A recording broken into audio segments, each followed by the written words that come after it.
Good morning, everybody. Welcome to Shooting the Shelf, episode 35 here on the Just Shell YouTube channel. I'm Jesse Arnold, and with me is, as always, and I still can't believe he's wearing a sweatshirt in the middle of summer, Curtis Ackerman. How you doing tonight, Curtis? I'm doing good. It's a little chilly in here, so I think, I'm on a weight loss journey right now. I'm currently down 20 pounds, and I'm thinking as I lose more, I'm probably going to be a little chilly. So, Well, congratulations, and here's to seeing that through. So, thank you very much. I on the full transparency here. We changed the intro to add a little 30-second countdown, which I love the 30-second countdown. The music seemed like there were times where it slowed down and sped up, and so we may want to look at the music. But yeah, I thought I fixed. I don't know what it is. It's just a Okay. generic clip. Yeah, I was like, wait, why is this? Did this get the pacing change a little bit there? So I got to see if I can retweak it. But yeah, I was like, because I normally love the music, and I was like getting into it, and then I was like, it's like yeah, I have no idea what happened there. But anyway, we have got a fun show ahead, everybody. Thank you all in the chat for joining, or if you're watching on the replay, we really appreciate you being here. We don't always get to call out every name, but we're really happy to see y'all out there. We're pushing towards that. I'll go ahead and call out who we got so far. We got Vonnie Rotten Picks. We've got Dave Orkin. We Talk TV. Just Shelve, which is a really cool guy. If you guys don't know him, Joe Gonzalez, Rafael Perez, JMax77. Got a good old Maverick out there. And Eldor just popped in. So, and Matt Stein. So, thanks for all the people that are out there, anybody that's watching on replay, and anybody that shows up later in the show. So, We Talk TV is Sig. Cool. We're trying to get him on in October. So, yes, we're just waiting on an answer from one more person, and yeah, that'd be great. Yes, awesome. Looking forward to that. Waiting. Our usually we're planned out almost 2 months ahead. And we only have like 3 days in, I think, October that aren't done pre Legions Con. So, but we'll get that sorted out soon.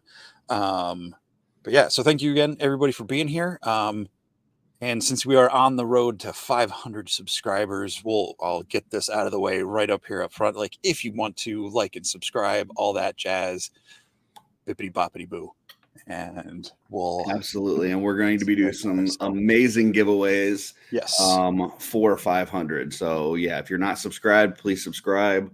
If you have any friends that you think would like the channel, have them subscribe. And once we get to 500, we're planning on doing a pretty amazing giveaway. So absolutely. Oh, there it is. Take a drink.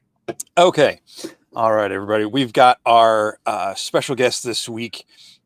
Was featured in our shelf selections a couple months ago. Was a pick from Curtis, which introduced me to their work. Please give a round digital welcome to the one and only Konexxus. Welcome to the shelf. How are you this evening, sir? Pretty good. Thank you guys for having me. You're welcome. We're excited about it. And Jesse, you nailed that digital welcome. That was so good. That's I think because I put a fake applause in the countdown track, so like I don't have to think about it now. It's already there. There you go. We do have Stephanie Organ just joined us as well, so welcome. Hello, Steph. Well, why don't we just jump right into the shelf selections this week? Beautiful. All right. First one is mine, and this is another Duragar from Arthas Zoron. He's just been killing these lately, and this is just another really cool one. Nice dwarf head. I love that. What's that? Is that a custom head sculpt? Oh yeah, that's a custom head sculpt. I'm not actually sure where that one is from, but yeah, it's a really cool head. I love the parts that he used here, and then the paint job, especially on the face. Like if you see like the really close ups of the face, did a great job on the eyes and just the face in general. So I'm a sucker for these Duragars, so anytime that they're on there, I'm I'm probably gonna pick one. Yeah, it's been a while since we've seen one, so that was a great pick. Yeah, and I can't remember where that head is from. I know I've seen it done up a couple different times, but I don't remember where it's from. Yeah, I'm not positive. I love the gray tone arm, like the bare upper arms to go with the head and everything. That's a lot of fun. Yeah. And then this one is Jesse's. I wasn't sure what was going on here, so you're gonna have to do some explaining. Oh, I must have cropped out their name. Their name should have been on there. I apologize. Okay. I believe this is Tama. Oh, I'm gonna say it wrong. Let me pull it up. Anyway, this was their. It's an artist I follow on Instagram, and this was their kind of reimagining of the 90s X-Men reboot. Oh, okay. This was an ad that Jim Lee had done the art for, and this is kind of their interpretation.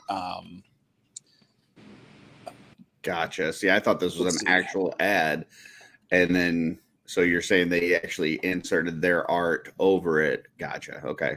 Yeah, they basically recreated. It's like the characters are in essentially the same pose. I think they crop, like Wolverine has a beer can. Gambit's hands not up. They tweaked it, made it their own. Their style is does not look like Jim Lee artwork. And I'm saying that in the best of ways. Like this is I really love this. I think in the original, Rogue's wearing her green. They hadn't, I don't think, revealed her blue. The blue on her costume is the green and yellow in this series. That's where that debuted. In the ad, it was blue and yellow. The green was just blue in that original thing for it. But yeah, they were basically. This was one of the most. Spider-Man had broken all the records in '90, and then when X-Men 1 came out, because they did the 4 different covers that all connected, and then the big gatefold cover. So anyway, I just really liked seeing this ad, and it made me do a double take. I'm like, wait, that's not the Jim. I thought someone had just recolored the Jim Lee art, and they redrew it completely. So it's Tama Gotoa, TAMAGOTOA on Instagram. You might want to throw that in the chat just so we have that in case anybody wants to follow him. I think. Wasn't there was a remake coming out for that, wasn't there? Or is that already out, or is that still in the works for the 90s X-Men? The cartoon? The cartoon, yeah.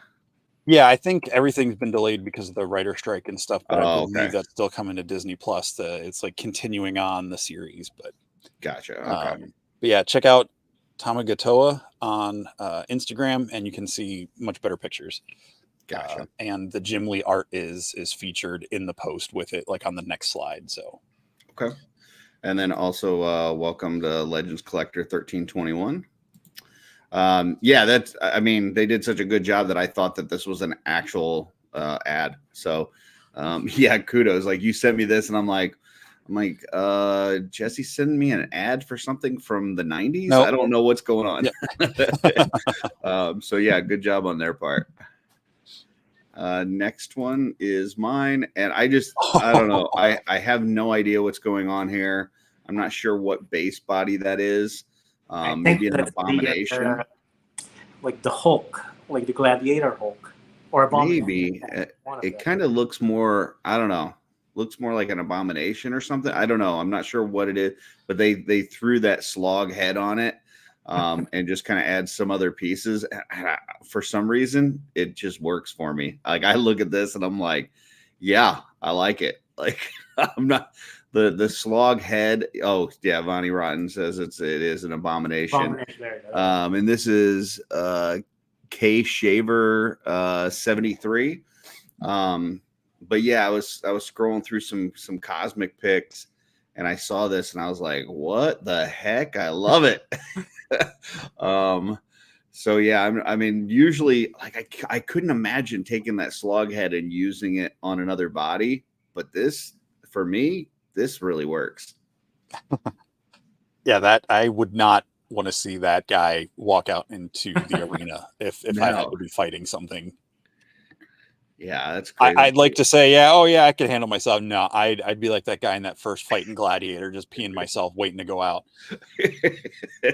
Sorry if that was too much information. No, not at all.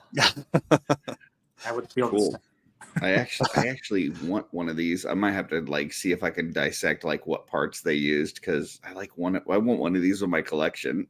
So Well, the loin piece looks like it's from a Goliath figure. that's what I was thinking. Yeah. It could be something else, but that's that belt buckle is very gargoyles. Yeah. Yeah, I need to get. I might have to go price abomination bodies after this, because, and I wonder if he did paint work on it to match the head, or if it. I mean, I know I think so. abomination The is kind of that Abomination color, but I wonder he's- if it's exact match or if he had to do some touching up. That figure, I'm looking at the Diamond Select or the Marvel Select version, and it's much more of a forest green. It's got some yellow Oh, okay. highlights, or Gotcha. lighter yellow green highlights, but it looks like he did some, or they did some matching there. Gotcha. I'm gonna have to take a look at that and see if I can find a used one cheap or something. All right, next one, Jesse. All right, just following in my X-Men vibes this week. I just thought this was hilarious because it's Rogue and Ryu from Street Fighter, and it was just nice to see her pose with someone that wasn't Gambit. So, and this is and just the whole thing, the Marvel Capcom thing, seeing different characters going up against different people, like thinking of Rogue getting to throw some Hadoukens in a fight or something would be pretty cool.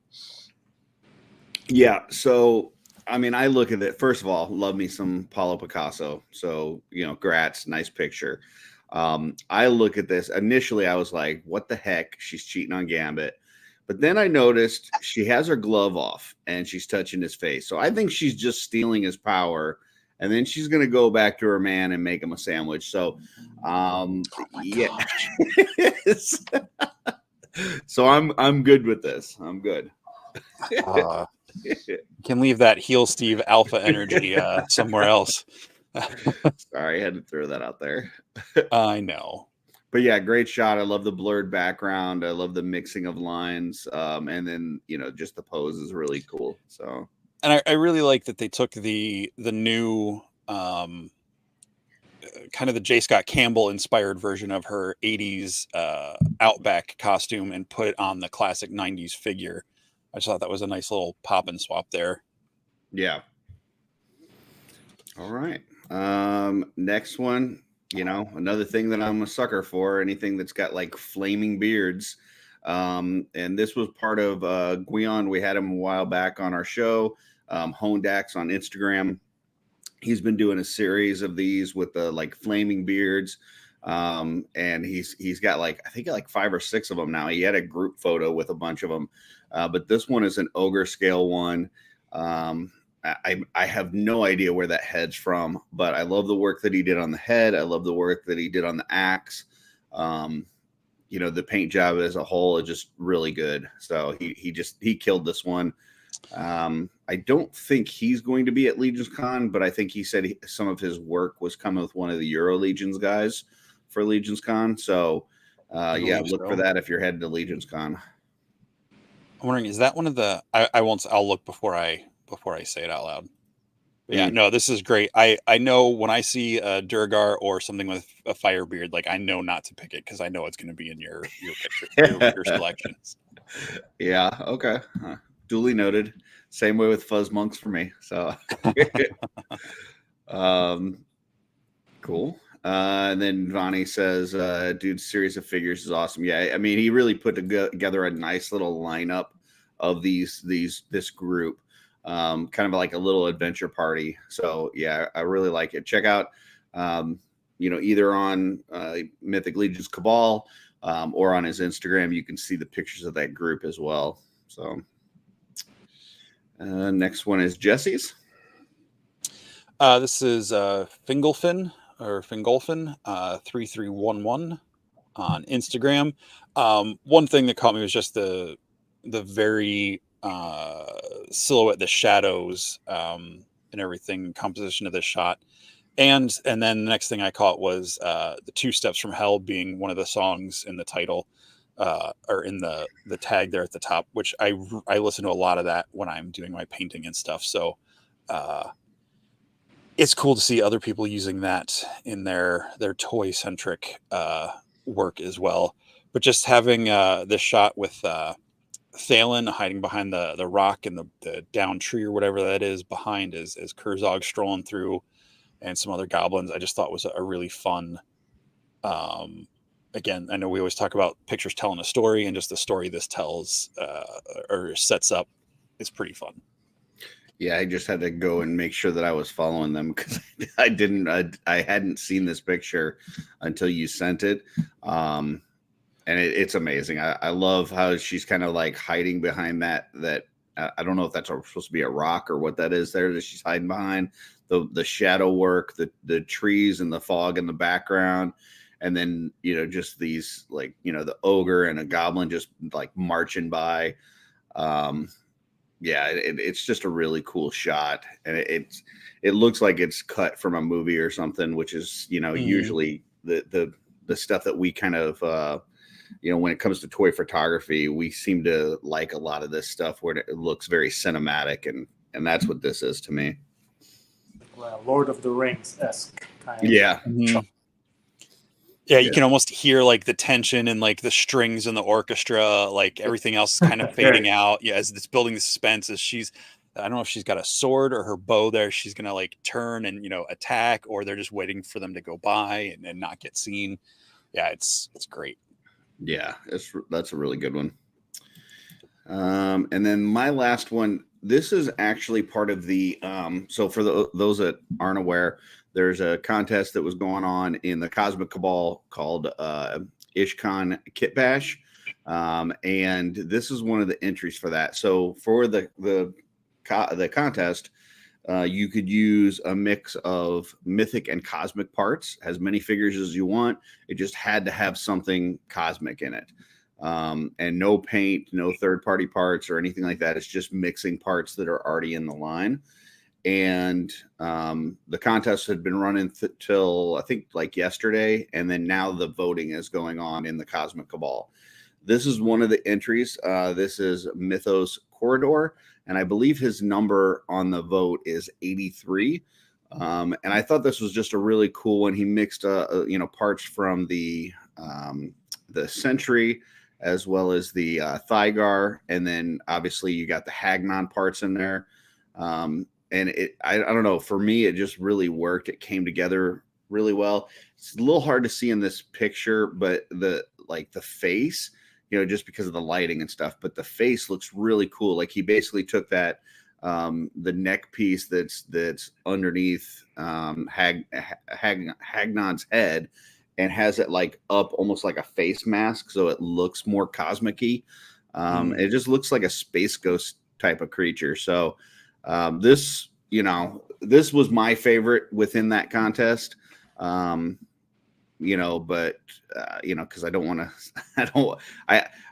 I try not to be that guy that votes for his own.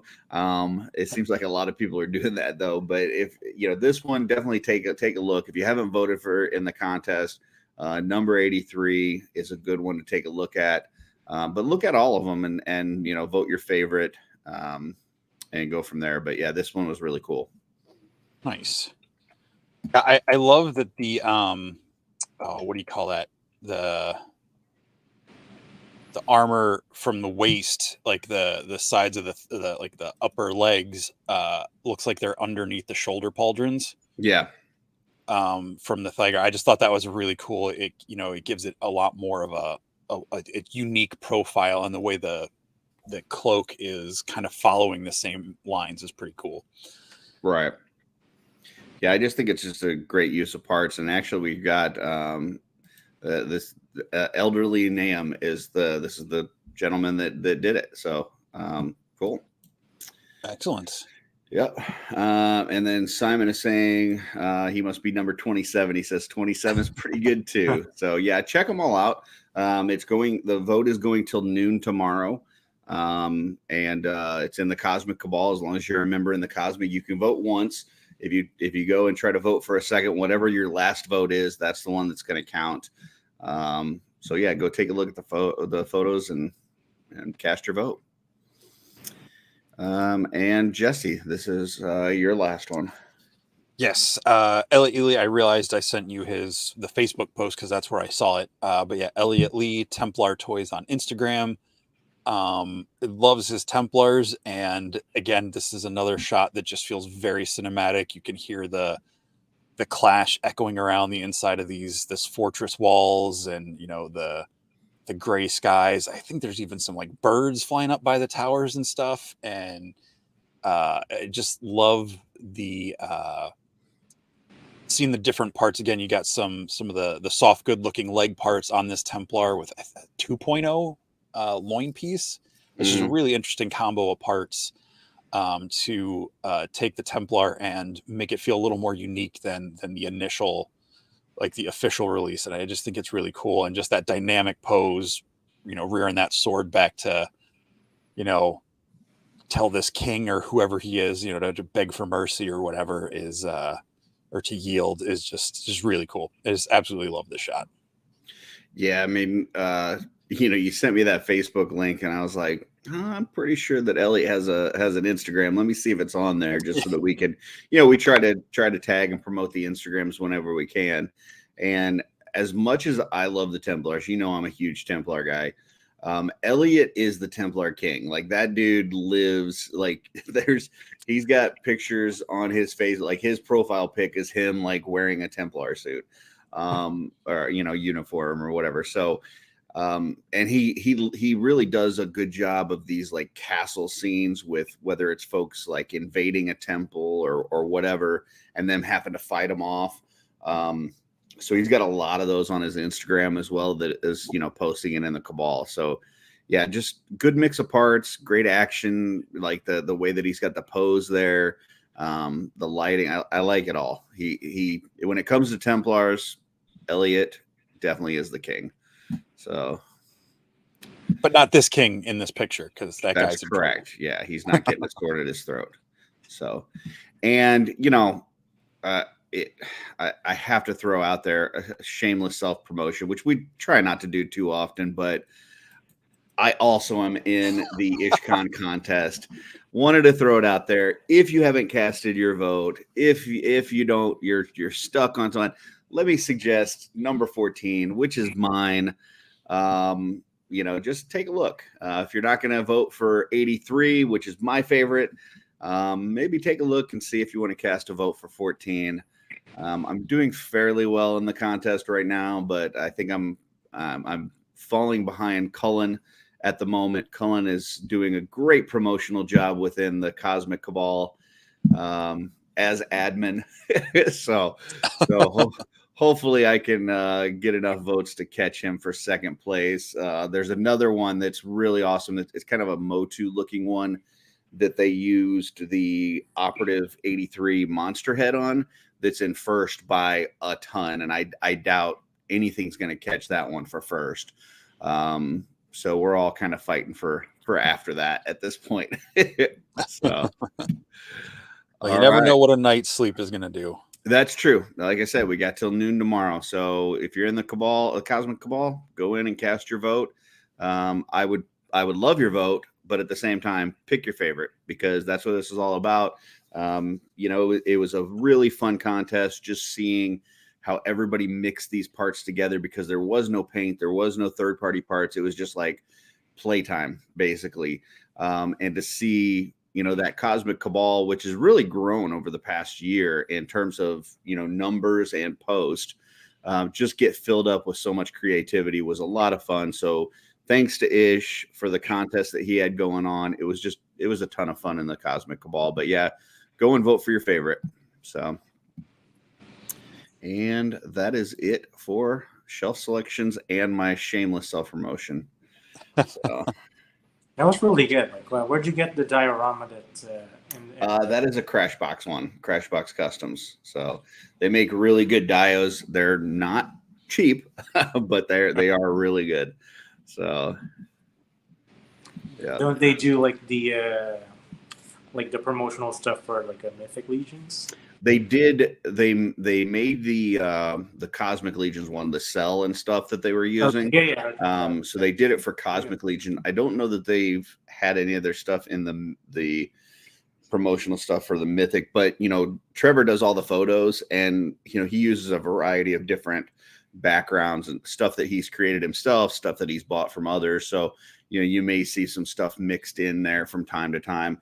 I know like Carver Customs does a lot of the torches and lights and stuff, and he's got a lot of their stuff in there from time to time.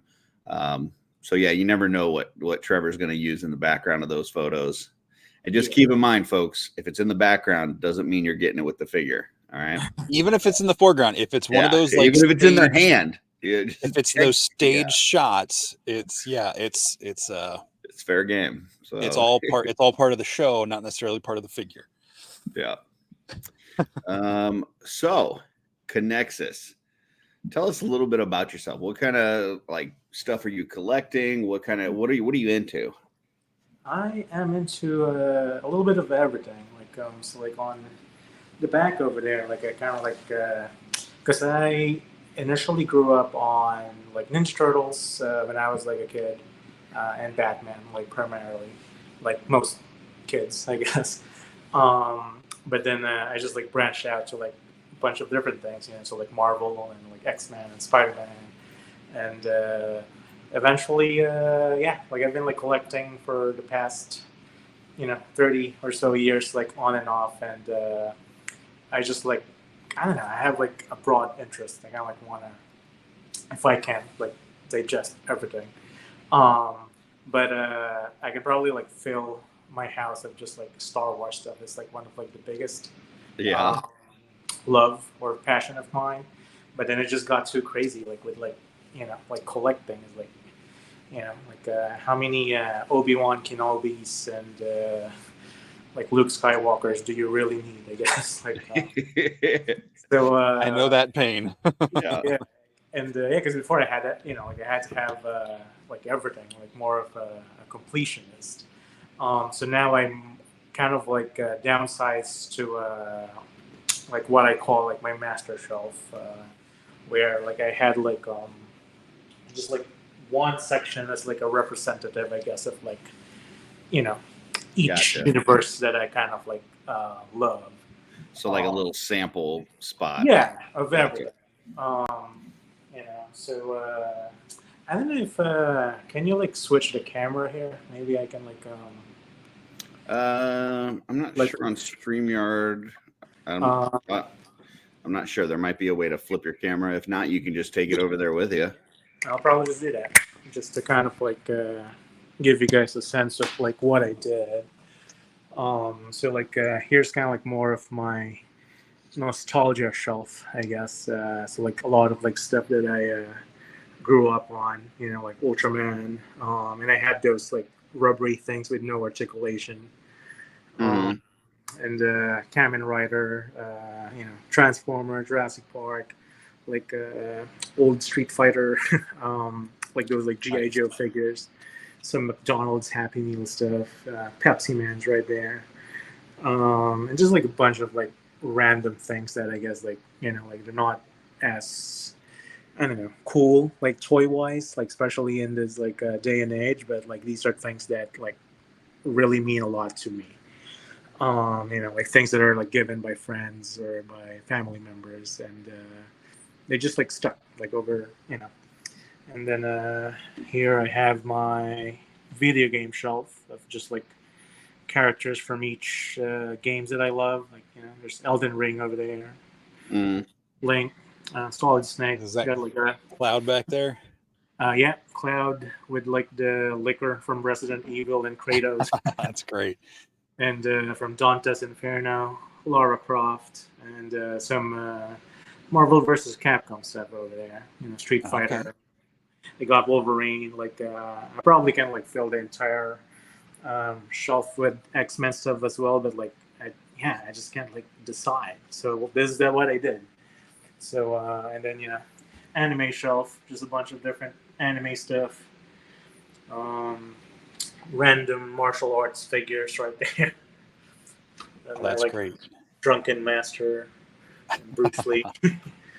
And this is like more like my wife's stuff. Like she loves Harry Potter and Breaking Bad, horror stuff, and just like a bunch of like movie characters and TV series that me and my wife loves. And I gotta ask a question. The baby, is that from a horror thing, or is that just a baby doll that?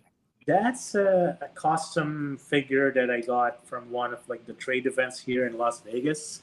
It's not really a figure. They just call it Finger Baby. And oh, I see it now. Oh my gosh! I think she is cursed, so I just put it. I just put her right there. Okay. So it's just basically a doll with fingers for hands.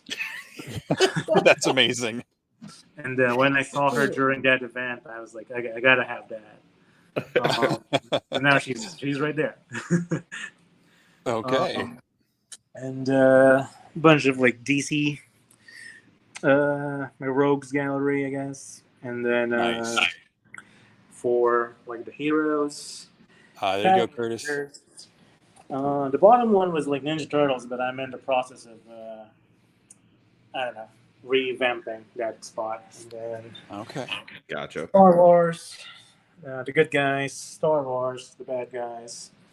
MCU stuff, like the bad guys, and then at the bottom, like the good guys. And then like a couple of like this is one of like the dioramas I did for Star Wars. Oh, that's cool. Can we see that again up close? Oh yeah, that's.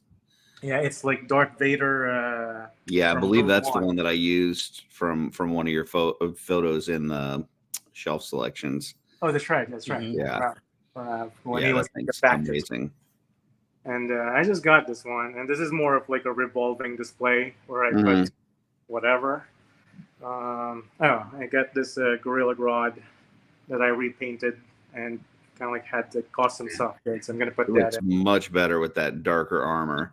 Like my Mythos Legion stuff and Avatar and just my Indiana Jones diorama. That's awesome. I love that you have Chewie in there with him. Yeah. So I would have never thought to put Indiana Jones with Chewie, but that's I mean, like that was like the theory, I guess, is like when he was what do you call it? Like the man, like he was like frozen. Carbonite. There you go. Carbonite is that he was dreaming as if he was Indiana Jones. Yeah. And then like Club Obi-Wan, and then like in the hieroglyphics, there's gonna be like C-3PO and R2-D2 in there in the actual Indiana Jones movie. So that was kind of like like little Easter eggs that he was actually dreaming that he was Indiana Jones. So that's the inspiration behind this. That's too funny. And this is like a working thing. So is that another one you made? Yes. Very it's a cool. functional boulder. Beautiful. And if you guys can see up there, just a bunch of Jokers and Harlequins. Nice. So okay. Pretty much whatever like I could like fit.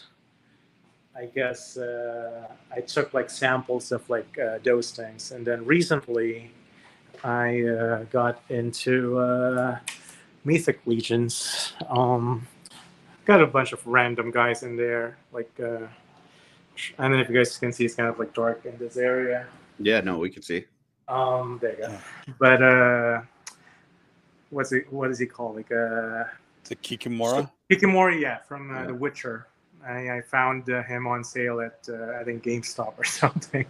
Nice. So it's just like an enemy now that a bunch of I think this is the Gladiator Batman, Sir Wayne, Red Sonja, and like a custom kit bash I made of like a Father Christmas. I like that. That's cool. That's great. That's like if what was that? Was it Silent Night that came out last year? Oh yeah, with David Harbour, where he's like Santa, like Night. beating up the Violent Night. Yeah, it's like a medieval version of Violent Night. And then is that the Spawn, the Cowboy Spawn horse? Yeah, Oh, gunslinger. cool. Gunslinger spawn. Yeah. Yeah. That looks good. Because the mythic horses are really expensive. I only have one. I only have that for like, my vampire setup with my Castlevania stuff, like Nice. like Alucard and Richter and from the animated Castlevania and Vampirella. And then a bunch of like my demon stuff. My Hell Witch is kind of like not PG-13. She's like naked right there, but so I'll just show her real quick. But yeah, I just got a bunch of these little like crypt babies. Where did those come from? They are from Loose Collectibles, so they're like a company from the Philippines, but I think I ordered it from Big Bad Toy Store. Did they do like little goblin ones too, little green ones? I'm not sure if they did, because I know there was like the black ones, and then these, and then so they're the ones who made like these figures, like the Purgatory and Vampirella ones. Oh, okay. And then kind of like the elf shelf right there. Nice. This is like one of my custom Santa Claus rogue archers. Like Love that. Two-handed those one, are great. Two-handed sword in the middle. That's cool. And then because I had like too many Father Christmas heads. I don't know if you guys can see that one. That's my magic. Yeah. Oh, buff Santa. Yeah, he's lifting weights. Swallow claws. And, these are like the custom like soft good stuff. I think he called himself the Scene Smith in like the Cabal. Okay. So he went and visited me, and then we made these. Oh, that's cool. They're like I know I picked some of the shots with those capes in one of my shelf selections after Curtis discovered you and shared your talents with us. Thank you. And just a bunch of like the unknown one and a bunch of skelly deluxe builders right there. The Templar builders and what was it called? The Furious Four. That's pretty much kind of like what's on display right now. But it's a giant Batman. And there's a giant Batman with the Keaton Batman and the Flash guys. Very cool. From the movie. So that's kind of like what I kind of like, I don't know, decided on keeping, I guess.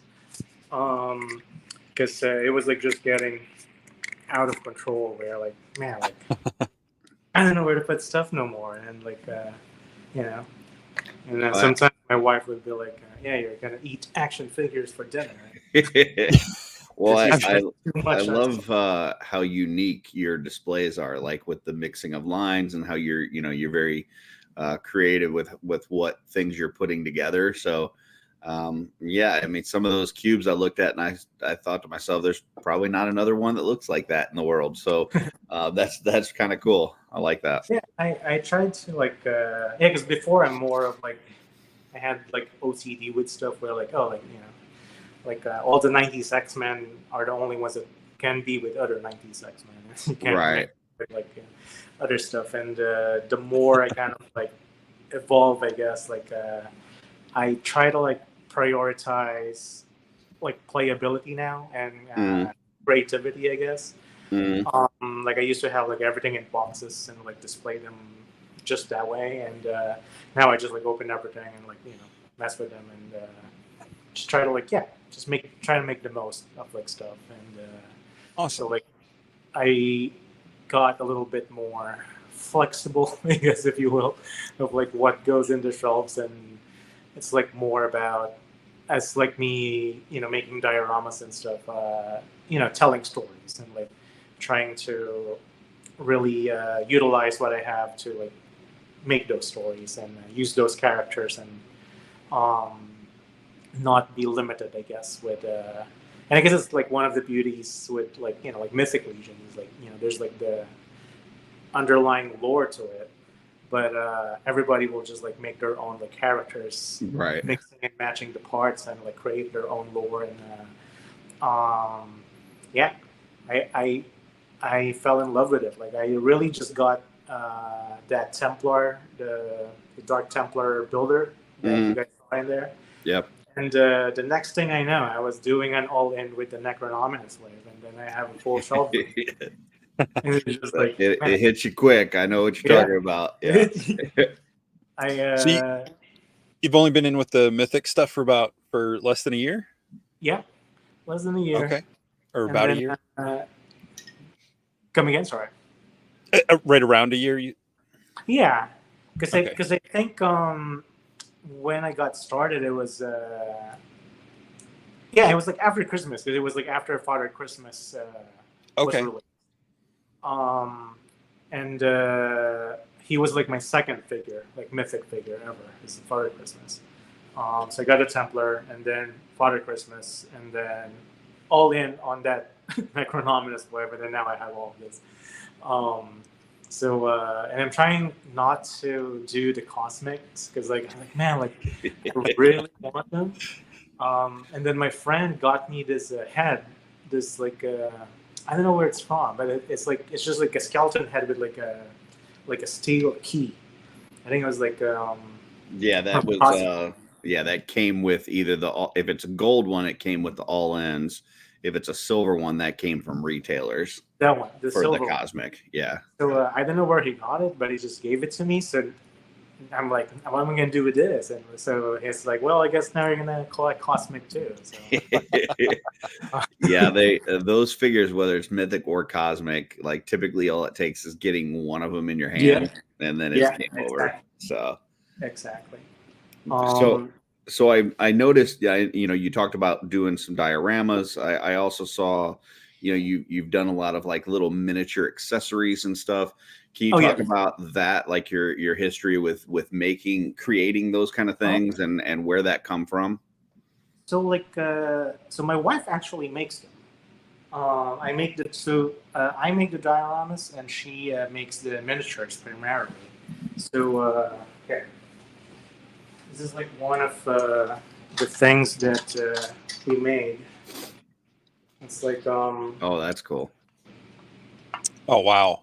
It's like the miniature. It's gruesome but cool.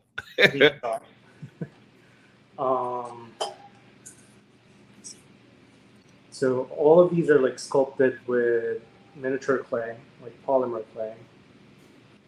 I don't know how I'd feel if my wife gave me a bunch of severed brains and arms. Yeah, it kind of scared me too, but like she's a sweet person. Like I always tell people that when I show them her stuff, it's like, no, like she's not a serial killer or anything. But it's just like very cathartic, I guess. My wife, she is like a bit like different from me as far as like goals with like my art is concerned. She's more she doesn't like have like any grand like thing with it. Like she just enjoys making it. Yeah, that's her thing. Like she just wants to be able to like show herself that she can like make something that's cool and like creative and pretty and exciting, and she's pretty like content with that. And then like it just kind of like plays into what I do, I guess, as like building like dioramas, and like for her, because initially like I remember like because she can't like, how do you say it, like when she was younger, like do a lot of things, and then so she always like tries to find avenues, I guess, to be creative. And then when she finally figured out, oh, like I can do something with my, because she's like really small lady. Yeah. Like and she's like, man, like I can finally do something with my tiny hands, and this is kind of like the result of it.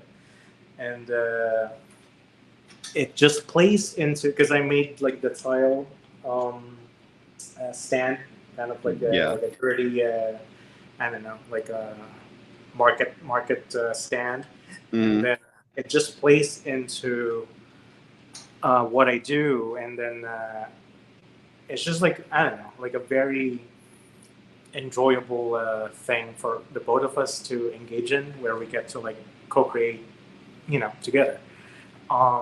And I think that's very rare with like a lot of like couples, I guess. And I think it was Curtis. I think I saw you post one time where you were trying to like set up your cosmic shows with your family.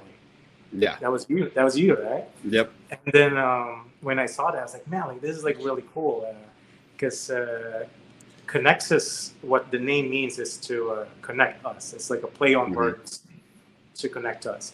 Gotcha. Initially, it was just going to be Nexus, kind of like when there was like a Nexus event in X-Men. That's like something cool. And then my friend was like, why don't you call it like Konexxus? Because like it sort of brings home what we stand for, what we're trying to do. More.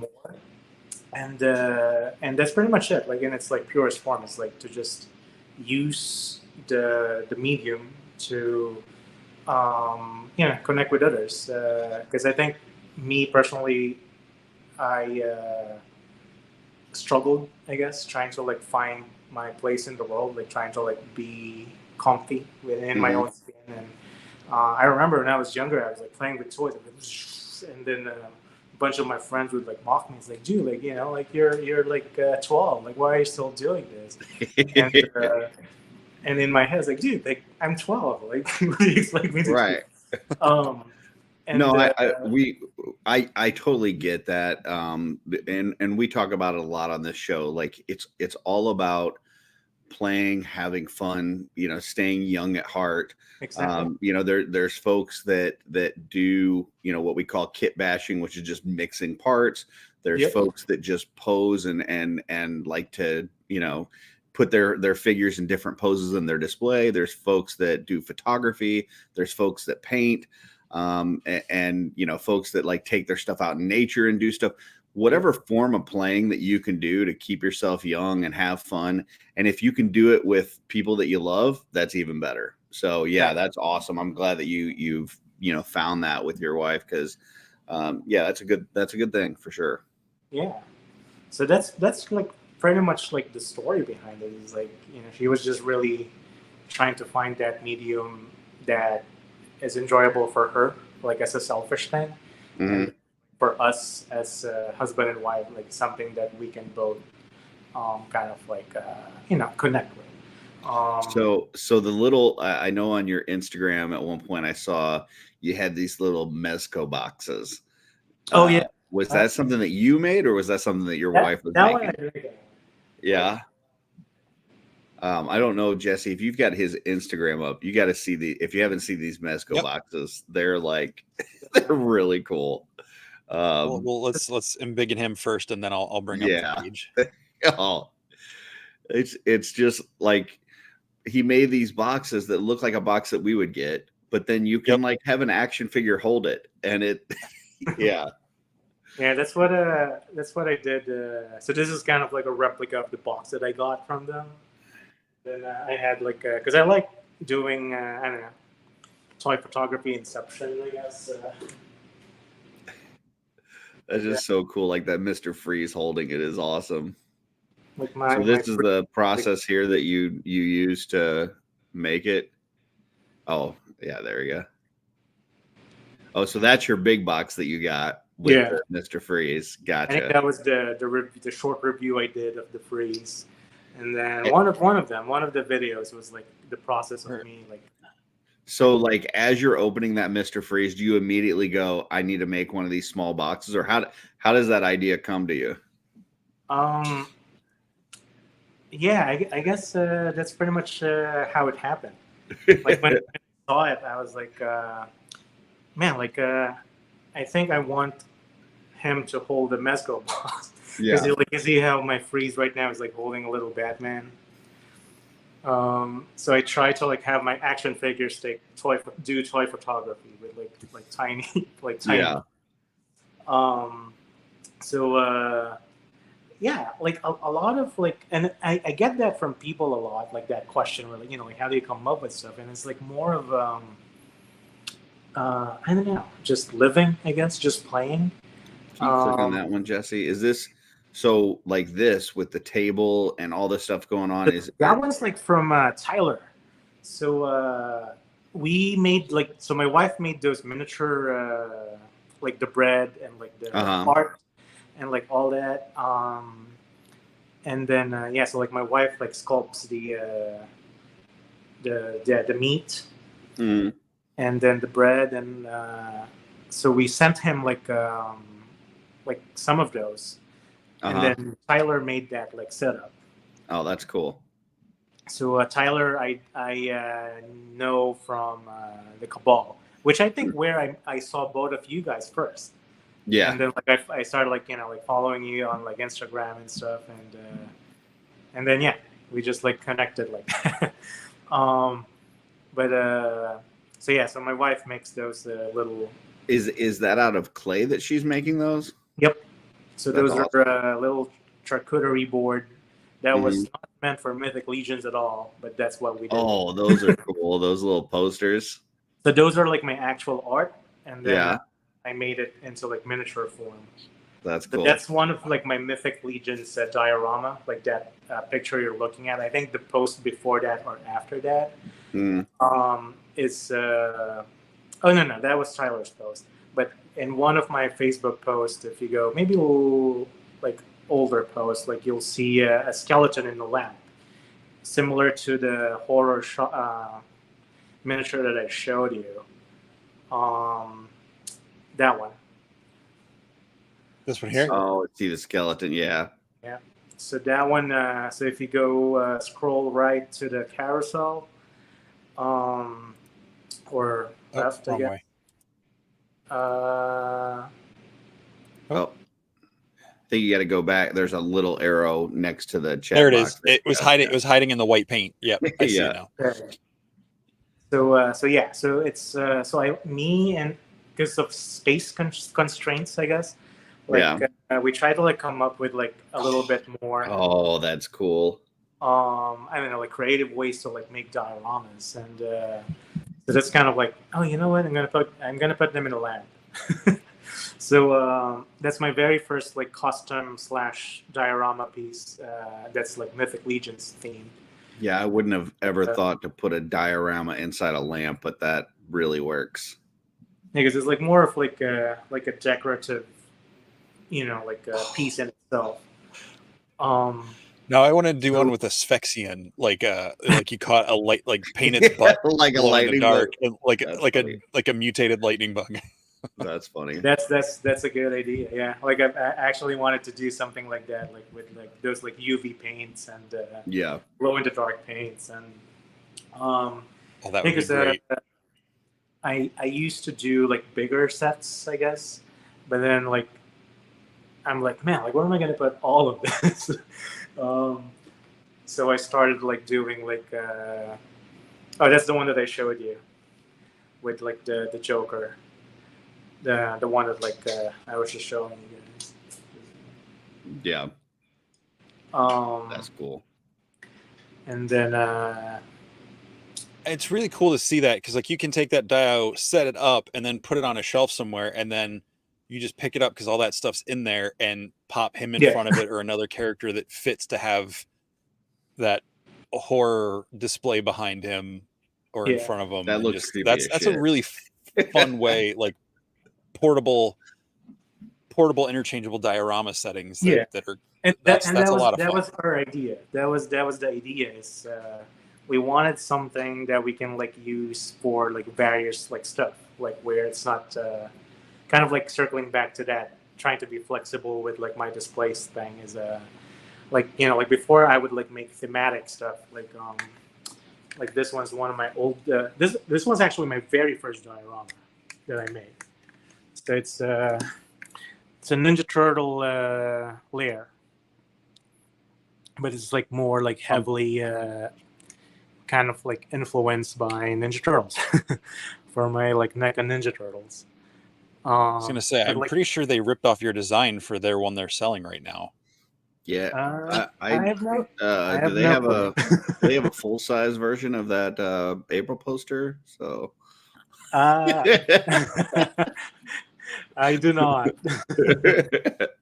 But that was like the idea. So those things are magnetized, So like these are like Oh, wow. magnetized, That's so I can like cool. interchange them. So I have like I think like various movie posters, like like Ghostbusters. That's neat. So when like I was making it, I did have like So you basically make one diorama, but then you can interchange the Yeah. parts and switch you it got all up. Terminator, Back to the Future, like You can change what year the layer's set in. There you go. Batman Returns.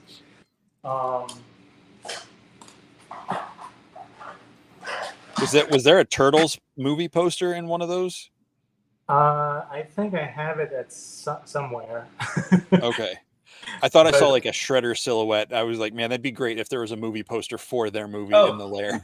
It's not Yeah. it's Return of the Ninja. It's like Mm. Star Wars. Oh, Like, okay. I see. That's fun. The turtle sort of like, I don't know, mock up, because That's I cool. have like these like little That's VHS awesome. stuff over here for like Star Wars and Ninja Turtles.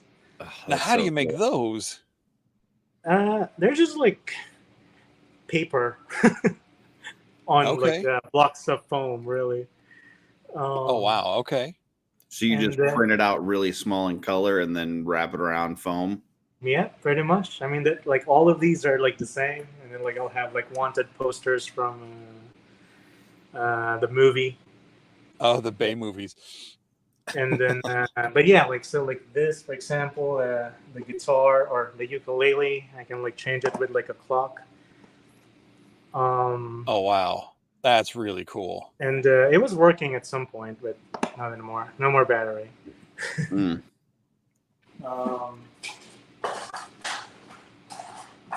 Yeah, I had like a skateboard somewhere. I don't know where it gone. I love the tiny little R2 as well. Yeah, because I like I said, like I love the Batman and Ninja Turtles and then so like, but I was saying like a lot of the stuff that I made was very like thematic, and this is like the first diorama that I made, and then I'm gonna flip this. It's at the back. Oh wow. I always like do like art. Oh, so that's really cool. These are like Ninja Turtles as the Renaissance artist, who they are named Yeah. after. Super cool. And each of them are like actually signed by the actual Ninja Turtle voice actors. Oh, that's really cool. Neat. Yeah. Yeah. So Renee,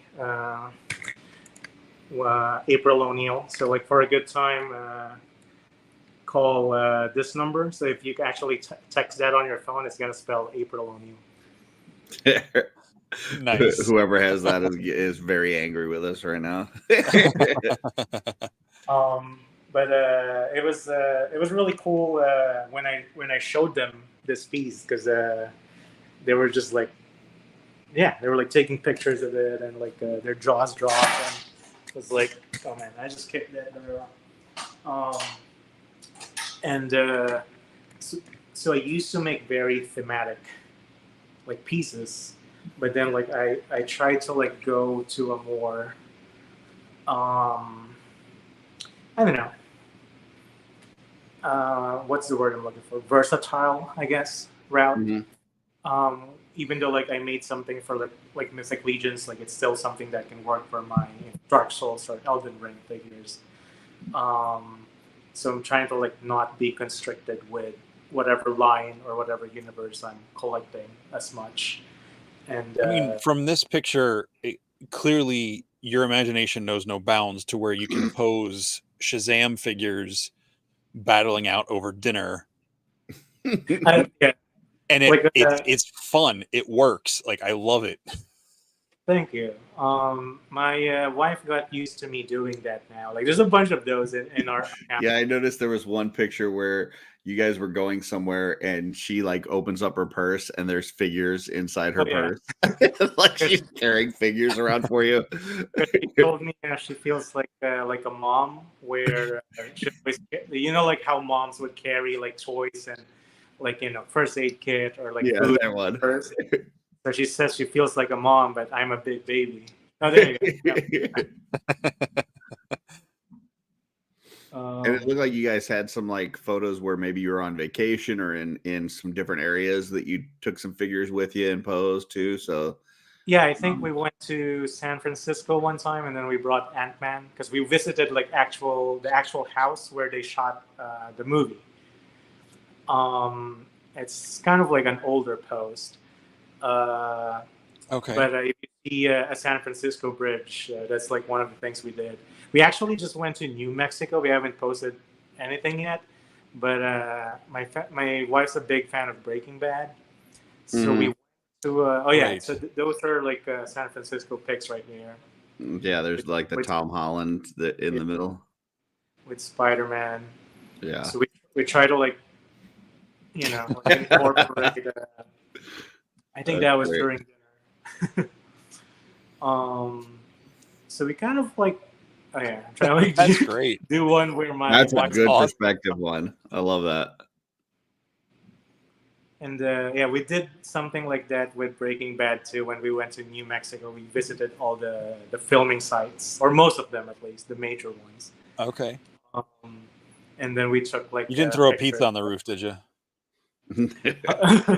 I wanted to, but I saw an article recently where they said like the people that live there have like begged people to stop throwing pizzas on their roof. Oh yes, yeah, they were telling me about that. So when we went there, they had like a gate up and that sign where take your pictures and then leave us alone. Okay, I'm missing the reference. Why are we throwing pizzas on roofs? Have you seen Breaking Bad? Yeah. They I don't remember oh that man, part, it's been a while since I watched it. For some reason a pizza like gets thrown on top of the roof, someone's angry or something. Yeah. Oh, like gotcha. Walter and I think his wife at the time were having like an altercation. Oh, okay. I forgot that part. He threw like the pizza. He tried to like, I don't know, like a peace offering, like, hey, let's talk about this over pizza kind of thing. But she wasn't having it. So when he got kicked out of the house, he threw the pizza on the roof. So then people started doing that. Like that would be annoying. Yeah, I mean, but they said that they got paid like $400,000 to use the house, like by the producers.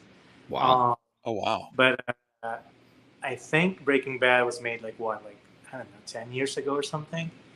But even to this day, like people are still like visiting. Like when we went there, like there was a line of people like trying to take pictures of the house. So it's they have like a statue of them now in New Mexico. So it has become like one of like the tourist attractions. Like New Mexico is more of like there's like a Breaking Bad store that we visited that doubles. Oh, that's cool.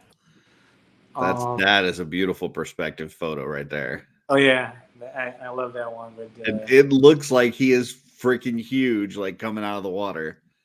That is amazing. And I think my wife was just taking pictures of me taking pictures of Ant-Man.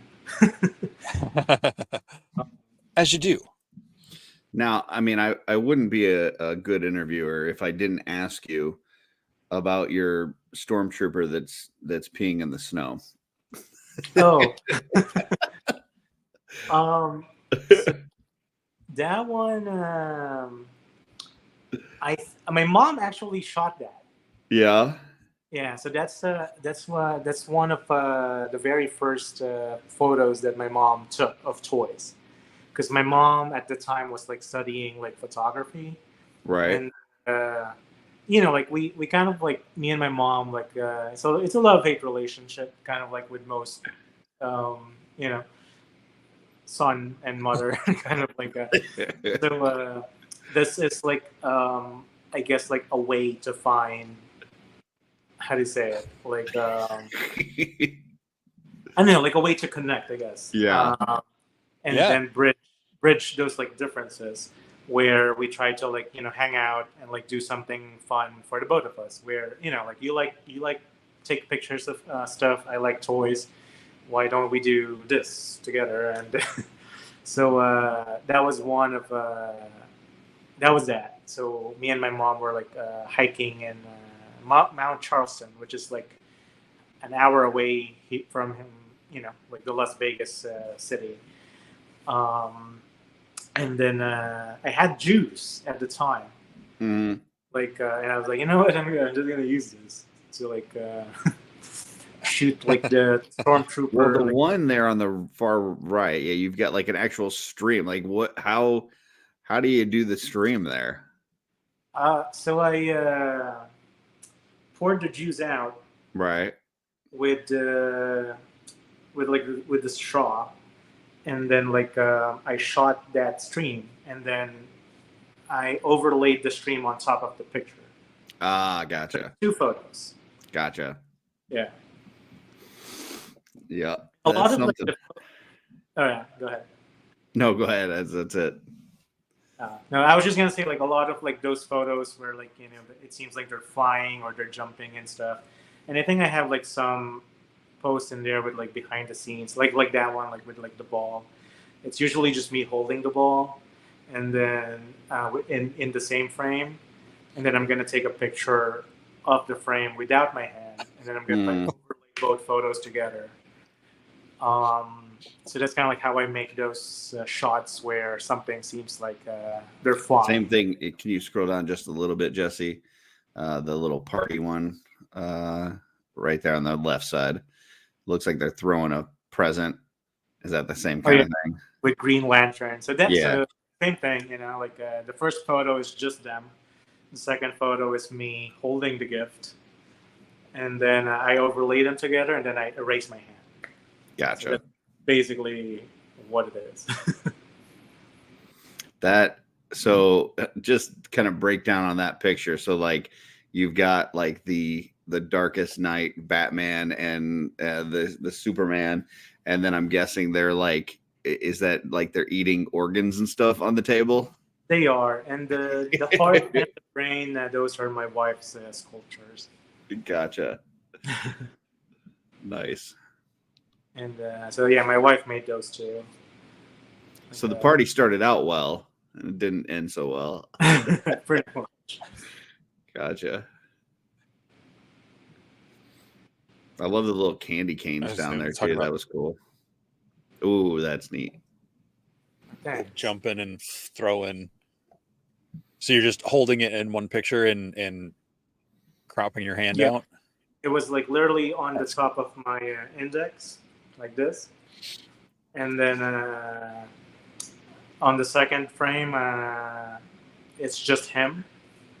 And then I take it, I just erase it and layer them on top of each other. And most photo apps would let you do that, where you can just like erase, you know, parts of the photo. Yeah. But like, you know, because I'm not really good at like Photoshop or anything, like,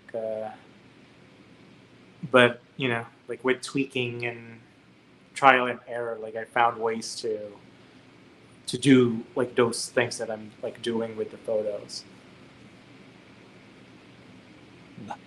I like I this. just think it's cool that you're having a lot of fun with this stuff, you know? Yeah. And so this is like a tech deck thing that we built for my old job. So it's like a center for kids with autism and other mental disabilities. So we made this for them. So the kids can like, you know, do the tech deck, the little skateboard stuff. And so this is like, I think, a 12 feet diorama, 11 feet something. Wow. Oh, wow. And that's kind of like how I got started with all of this, like really, like because before I was just doing it for the kicks of it, like just by myself. but the Konexxus thing really was brought about by this, because a lot of the kids that I work with, they get bullied a lot, like in school, and a lot of the parents, they would like go to me like, hey, like, do you know where my kid can like go and hang out and like not be judged or not be made fun of, and kind of like it's a struggle really for the kids and the parents to find those kinds of spaces, if you will. So yeah, like the kid, one of the kids, when he entered our clinic, he was kind of like wearing this. I think it was like an Iron Man shirt, right? And then I told him like, oh, like dude, like I'm a nerd too. I love Marvel. And he snapped at me. He got angry. And I was like, I'm not a nerd. Like like I'm a jock. I'm very famous in school. Like don't ever call me a nerd. And once a couple of weeks passed, and like I always see him like drawing like Iron Man and like X-Men stuff and Spider-Man and making like puppets with like papers, and it's like, dude, like you're clearly into this. Like, why are you trying to kind of like tell me a different story that you're into sports? He hates sports. Like he hates sports. But in kind of like the social kind of like expectations, I guess, in school is like, you got to be famous, you got to be a jock so the girls will like you, and like you got to be famous so the people will like you. So it's a very sort of simplistic way of looking at things as far as like what they were told, they were supposed to believe. And but he would always get angry every time I tried to connect with him with the stuff that he obviously loves. And he was telling me kind of like, like, if I get like a gun, I'm gonna kill you all. I'm gonna get a rocket launcher and blow you guys up. Wow. And, Oh gosh. And these are kind of like the kids that I work with. It's like like they really have mental kind of like disabilities, but how they feel about things, they're very real. So when I encountered that kid, that's kind of like when I really started to do more of what I do with the toys, to kind of like create these like kind of like just the diorama that you guys pulled up, is so that there's gonna be spaces for the kids to be okay with who they are, make friends, and like bond over things that you love with like-minded people. So I try to do that here locally, like with art shows and whatnot, using the me and my wife's artwork, whatever form it is, like whether miniatures or dioramas or paintings or music or whatever. So we try to like combine all of those things to facilitate connections, which the name again implies is to connect us. So I'm glad you brought that picture up, because that's how I got started with like this account and doing all of this, really. Wow. That's really cool. And that's just the whole concept of your name. It's something that, for you and your wife to do together, and then how you're using it to connect other people, especially these kids and stuff like that, was kind of where the whole idea for this show came from. I'm like, I just want to talk to people who are into similar stuff. Yeah. And yeah. Curtis was one of the first people I think I talked to that was not someone I already knew, because I started off talking to like some friends that I've known since I was in high school or college or whatever. And it's just cool how we've come to the same place to be on this, not even that it's our show, but just in a show talking about this stuff. Yeah. And months ago, with no idea, never talked to you, a year and a half ago, I had no idea who Curtis was, or 2 years ago, I don't know, I've lost track of time at this point. But just how we can embrace that nerdy geeky side and find people who are into the same things, and like you said with your name, like be connected. And like Curtis and I, we disagree on things here and there, but it's our love of the stuff that we do like that allows us to hang out and do this every week. And so it's just really cool to meet more people like that are actively out there doing it in their communities and stuff, like you're saying with these shows and everything. So that's all that to say, I think that's really cool, very inspiring, and Thank you. Yeah, I mean, we've had a lot of conversations about mental health and anxiety and things like that, and how this stuff that we're talking about, whether it's customizing or photography or playing or whatever, really can help with that stuff. It helps really it helps when you turn on that creative part of your brain.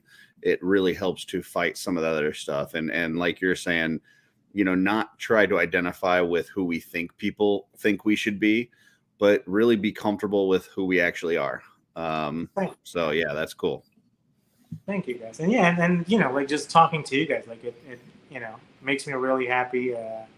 Kind of like a bit of insight to those who are on the show watching, right? Like earlier, when I was backstage, they were asking kind of like, Curtis and Jessica, like, hey, like, guys, I have any thoughts on this? And because I've never been on the show, like we never like really talked like this versus, aside from like the comments and here and there and like whatnot.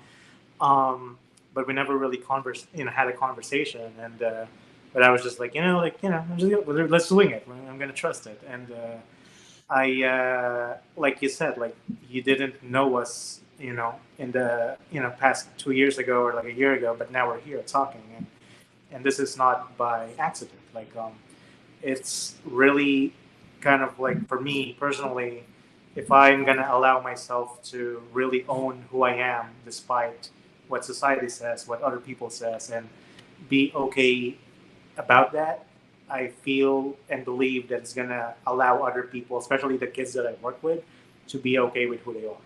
Yep. And to be honest, like I've been seeing it, like there's like one of those pictures in that slide where like a bunch of kids were like playing together, and it was just when I saw that in real time, like I kind of like teared up a little bit, because like my work, like my diorama is like doing what it's supposed to do. And because like I love the toy community and stuff, but I think I think you guys can attest to this too, that there's like a lot of toxicity in the toy community, kind of like whether we like it or not. And I've been in like a lot of groups where, for example, there's this guy who just he just got into figure collecting. He made a photo, and then he got bombarded with like yeah, I think it's that slide. There's like a bunch of them just like, and a lot of those kids, they didn't know each other. And, but then they just like started like playing. And, like, yeah, see, like to see that, like where kids were like, man, like it just made me like so happy, very happy. I know that kid's like messing it up, but I didn't care. I mean, yeah. It's like live action Tony Hawk. Yeah, it was like, and but yeah, like I was saying, like I remember. So I stopped taking photos. I stopped collecting for like 2 years actually, because I got so fed up with, kind of like there's a lot of people like gatekeeping in like certain toy communities, and a lot of people like just like very condescending. Like I was saying, like I was in this group once, and then there's this guy who just got into it, just started like I think about like a month, and he showed a picture of a scene that he made, and then people just bombarded him like, oh, your lighting sucks, like maybe try disposing, it's not supposed to do that, and then eventually that guy quit because he got so discouraged with kind of like the feedback, and thought that he sucked. Where in reality, like with anything, like you gotta be okay to suck at something until you get good at it. And even with that, it's not really a competition. You're like, no matter how good you are, it's always gonna be subjective, Like Right. Not everyone's gonna be in Mythic Legions, like even though we're crazy about it, like like my next door neighbor probably won't care about it. Like he's like, I don't care. And so it's really like a matter of, I guess, like really, again, being okay with who you are, and then when you're okay with that, you start to find your people. Yeah. In the same manner, like this conversation, this live right now, like we didn't even like, try so hard with this. It's just like you guys are doing your thing, I'm trying to do my thing, and then now we're here, and I think that comes from just like, that desire, I guess, to like just stay true to oneself and like be a kid and share that with others. Yeah, and there's definitely there's a lot of toy communities, and some are better than others, and some you just have to kind of find the right group. I will say, the Mythic Legions Cabal is the best group I've ever found. I would say in terms of just welcoming and appreciating each other. If you post something that you painted or you took a picture of or whatever, typically you're going to get a lot of positivity. And it's not that, they're just blowing smoke or whatever. Like they'll tell you what they actually like. They'll find one thing about whatever you did and tell you what they liked. And that's cool. And it's just supporting it. And like you said, it's not really a competition. It's about having fun with this stuff. So yeah, but in terms of, quality, everybody starts somewhere. So, don't beat somebody up when they start, in a spot. Exactly. And who knows what they're going to be a year from now or 2 years from now. So, right. Yeah. Back to the turtles and those artists. Like at one point, Leonardo picked up some art supplies for the first time, and he did not paint the way he did that got him recognized. What? Yeah, I doubt famous landscape photographer. She does like all the black and white landscape. Is Ann Getty? I don't know. I'm not familiar. I'm trying to make like a. Yeah, I'm not my specialty.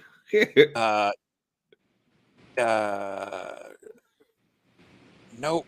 I don't know who I'm talking about. Someone in the chat probably knows what I'm talking about.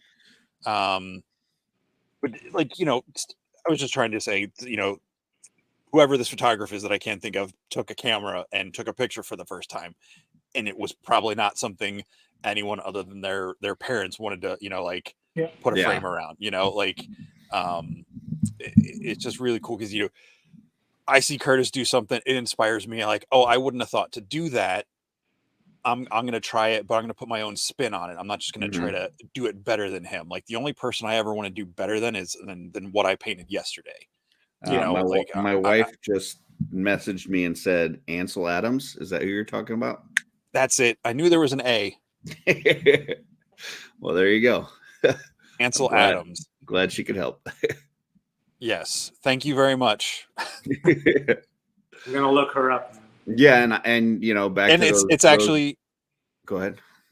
Yeah, I don't. I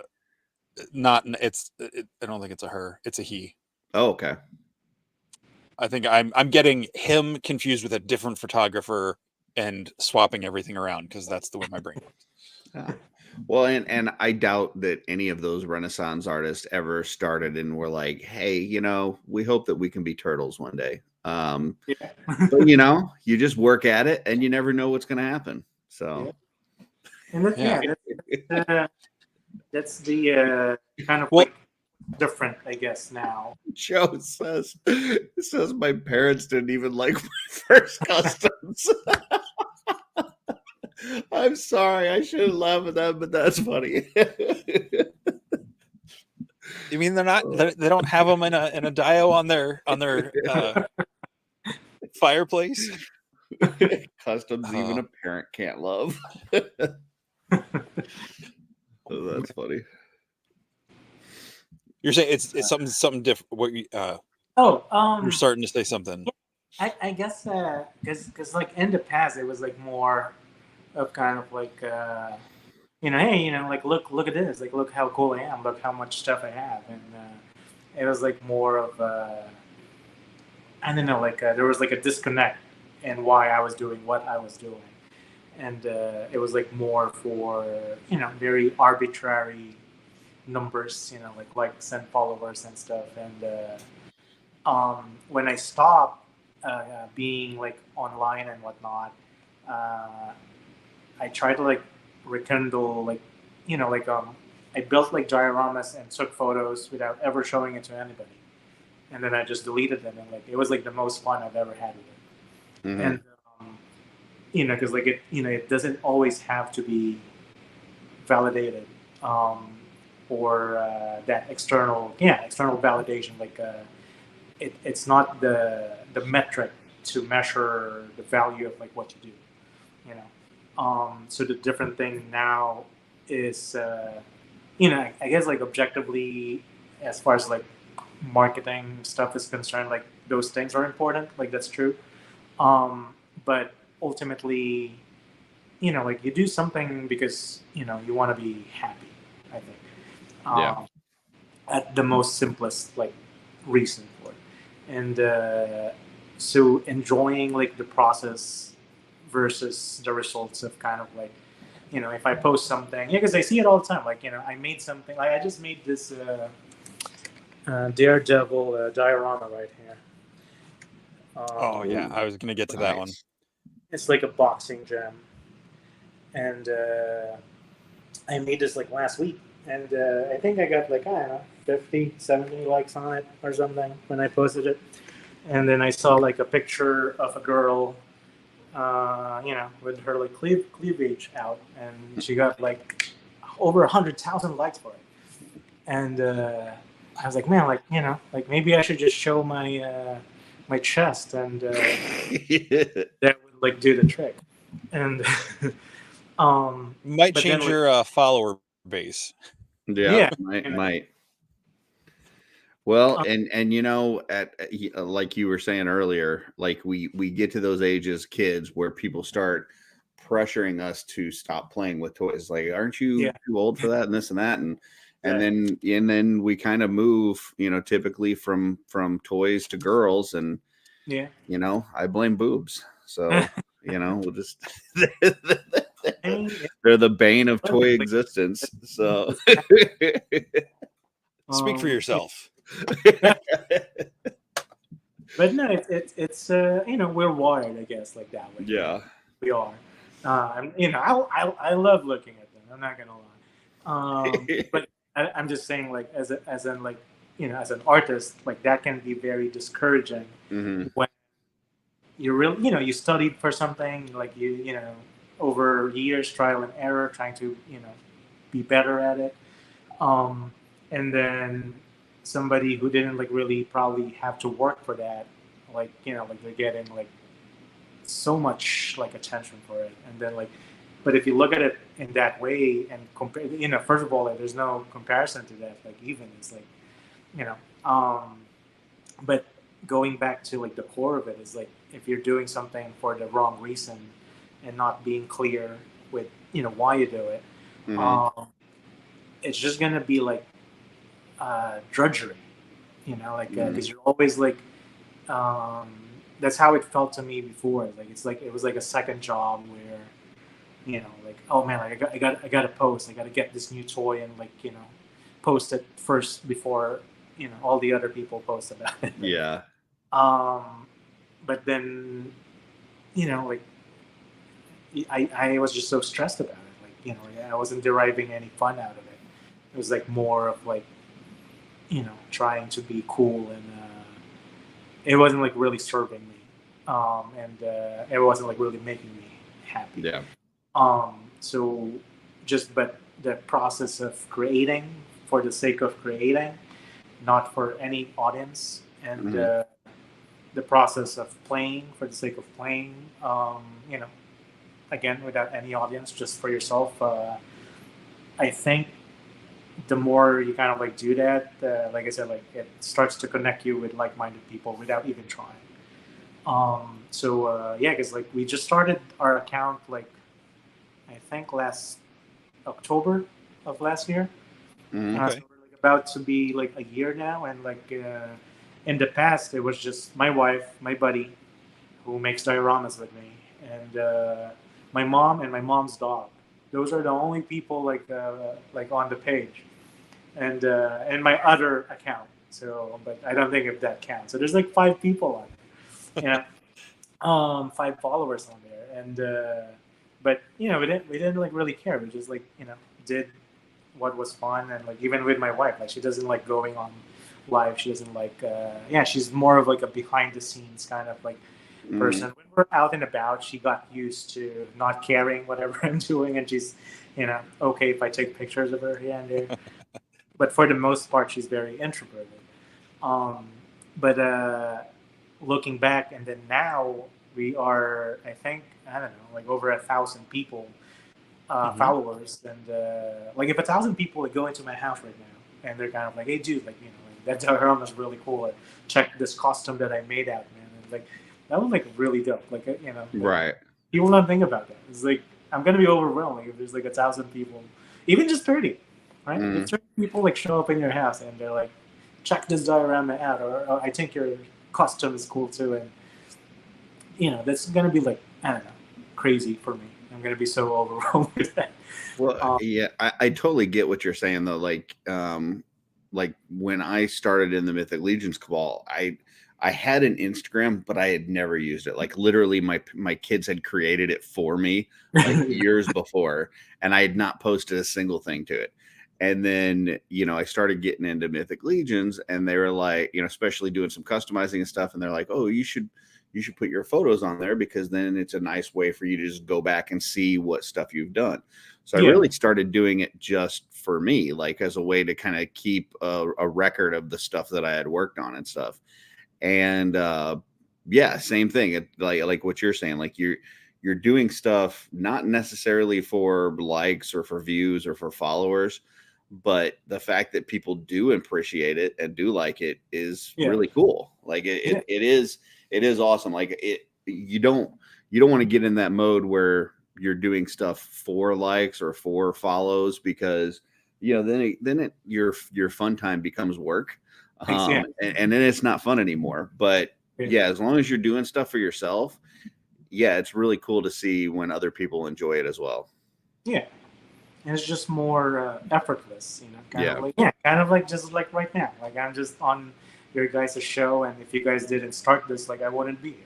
And if I didn't start my thing, like same thing, I wouldn't be here. But I think there's just magic in that, and it's really cool, like especially in this day and age. Because usually me, as I know myself, like I'm very introverted too. Like I'm just gonna be home doing my own thing, and like you never really, how do you meet people?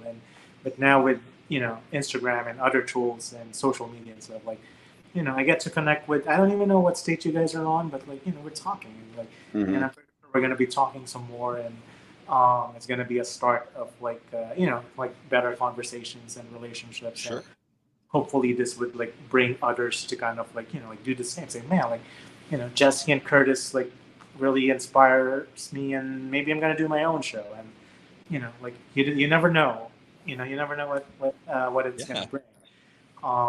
But it's in that process of just doing it, I guess it takes care of itself.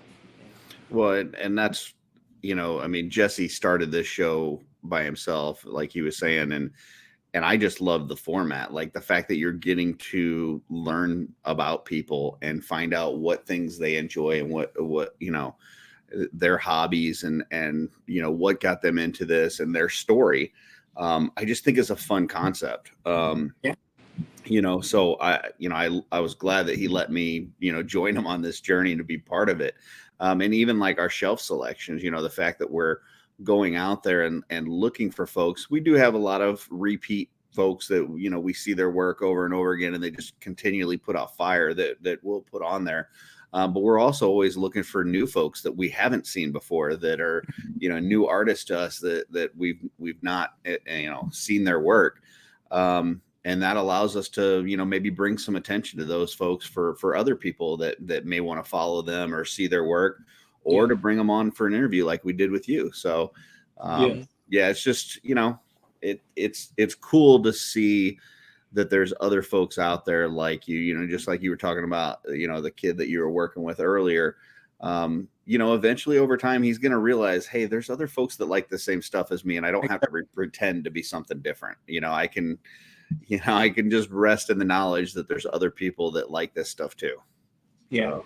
And circling back to that, at some point, like after a year of working with him, he actually started being okay with it. So he started doing Iron Man paper puppets, and then I had to sell them. So he started selling them. That's awesome. Very first, great. And but he started being like comfy in his own skin, and so now it doesn't bother him as much if I call him a nerd. Like he owns it more. Yeah. But I don't know, you see the news. There's like a lot of school shootings and stuff, and that really bothers me. Because like in a place where there's like 1,000 other people, other children around you, how do you feel so lonely where you get to a point where you self-destruct or you bring destruction to others? Mm-hmm. That's baffling for me. And as I have proven, at least with myself and my work, where because that's what I do. Like I'm gonna start Magic the Gathering competition with my kids, or we play Dungeons and Dragons, or we make dioramas, or I started having them drawing anime, or figure photography. So it can be, hey, you want to shoot our friends over here, or maybe let's just build some custom figures right here. It's a very, it probably doesn't solve the problems of the world, but I think as far as me doing what I love and using that to, have a positive application for it. I think that was just something that's really impactful, in my personal life, seeing that happen.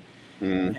And, that's kind of my hope is the more I do the stuff that we love to do, it would allow other people hopefully to be okay with what they love to do, and hopefully inspire more positive interactions and creativity and all that. So but yeah, I think going along those lines, it's all about showing love and respect to everybody else around you. And that's something that I really appreciate about my wife and how we raise our kids. It's like, if you get an A in math, that's great. I mean, I whether you get an A in math or a B in math or whatever, the biggest thing to us is, do you have a good heart, and are you good and to other people? That's the most important thing with us raising our kids.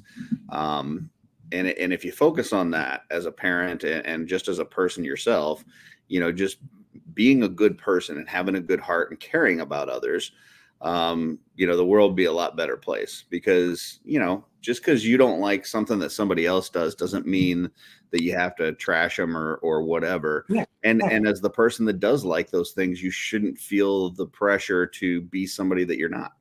Mm-hmm. But yeah, you're right. It is sad when folks feel like they're ostracized or alone or picked on or whatever. And I think we just need to keep in mind, just be better people, So it can be as simple as that, really. I'm gonna quote one of my favorite things, just to tie into that real quick, from Tolkien. It's like, if more of us valued food and cheer. Of course, I don't have it memorized. I'm reading it. If more of us valued food and cheer and song above hoarded gold, it would be a merrier world. Granted, we're not talking about hoarding gold, but right, finding the things that, because food, cheer, and song are all things you have to share. They're all communal activities. They're all that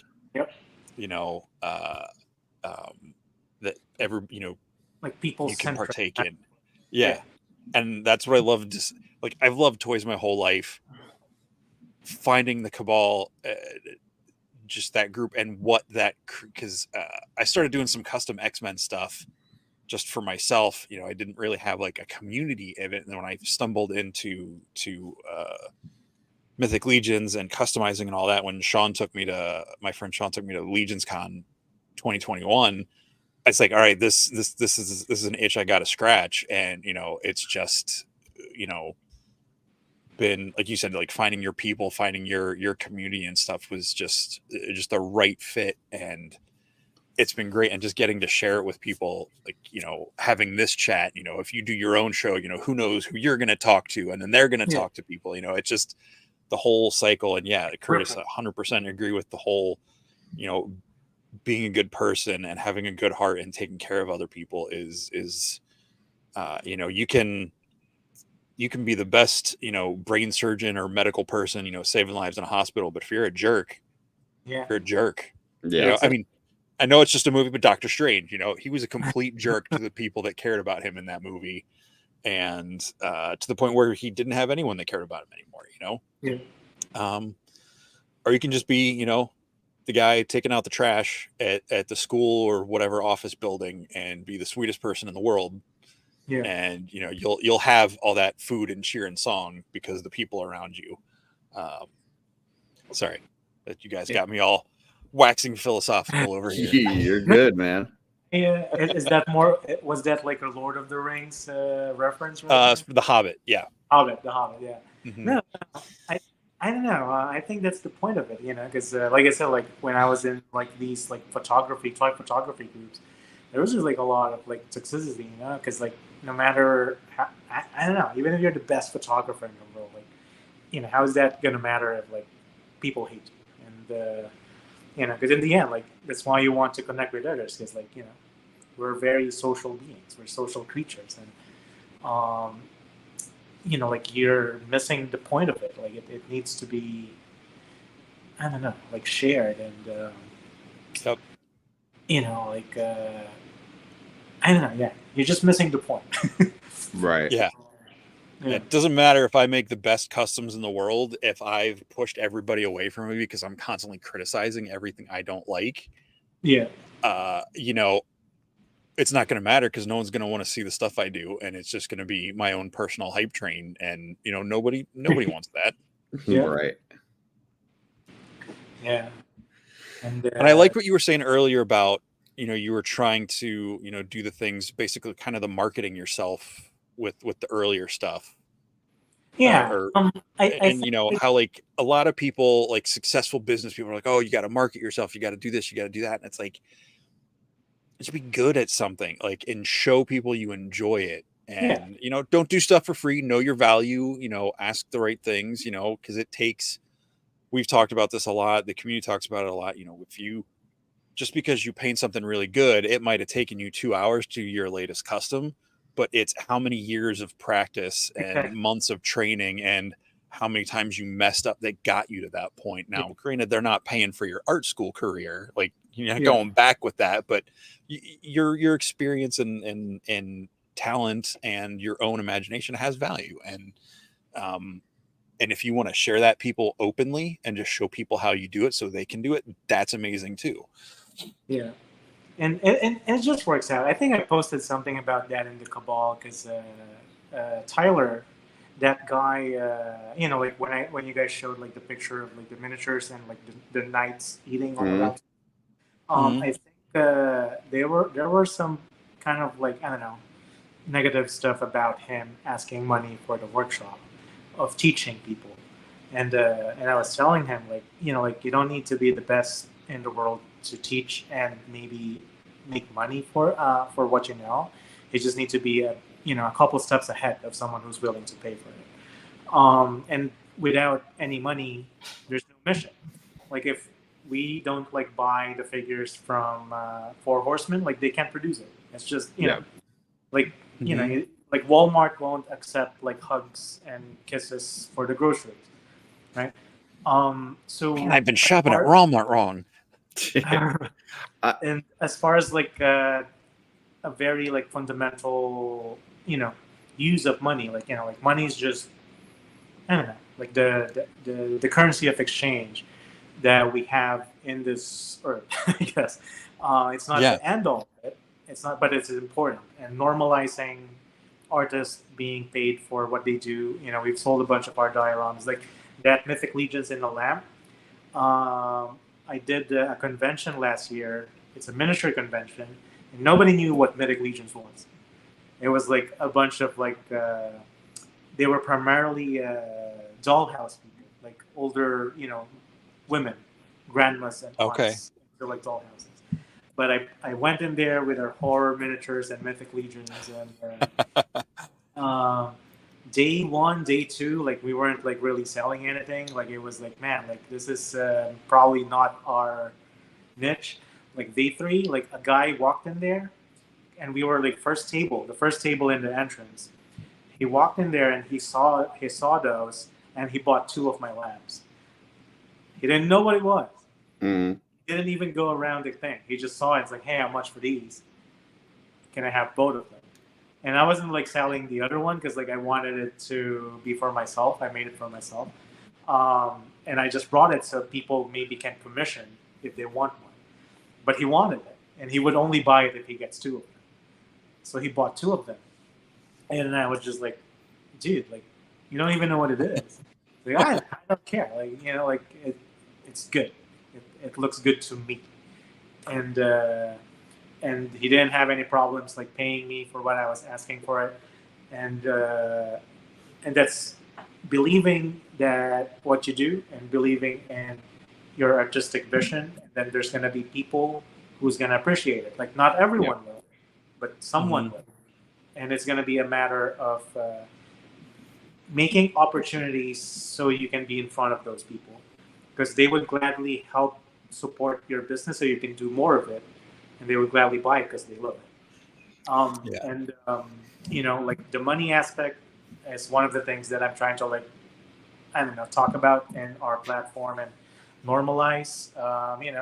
Like you go to work, right? So you can earn money, whatever it is that you do.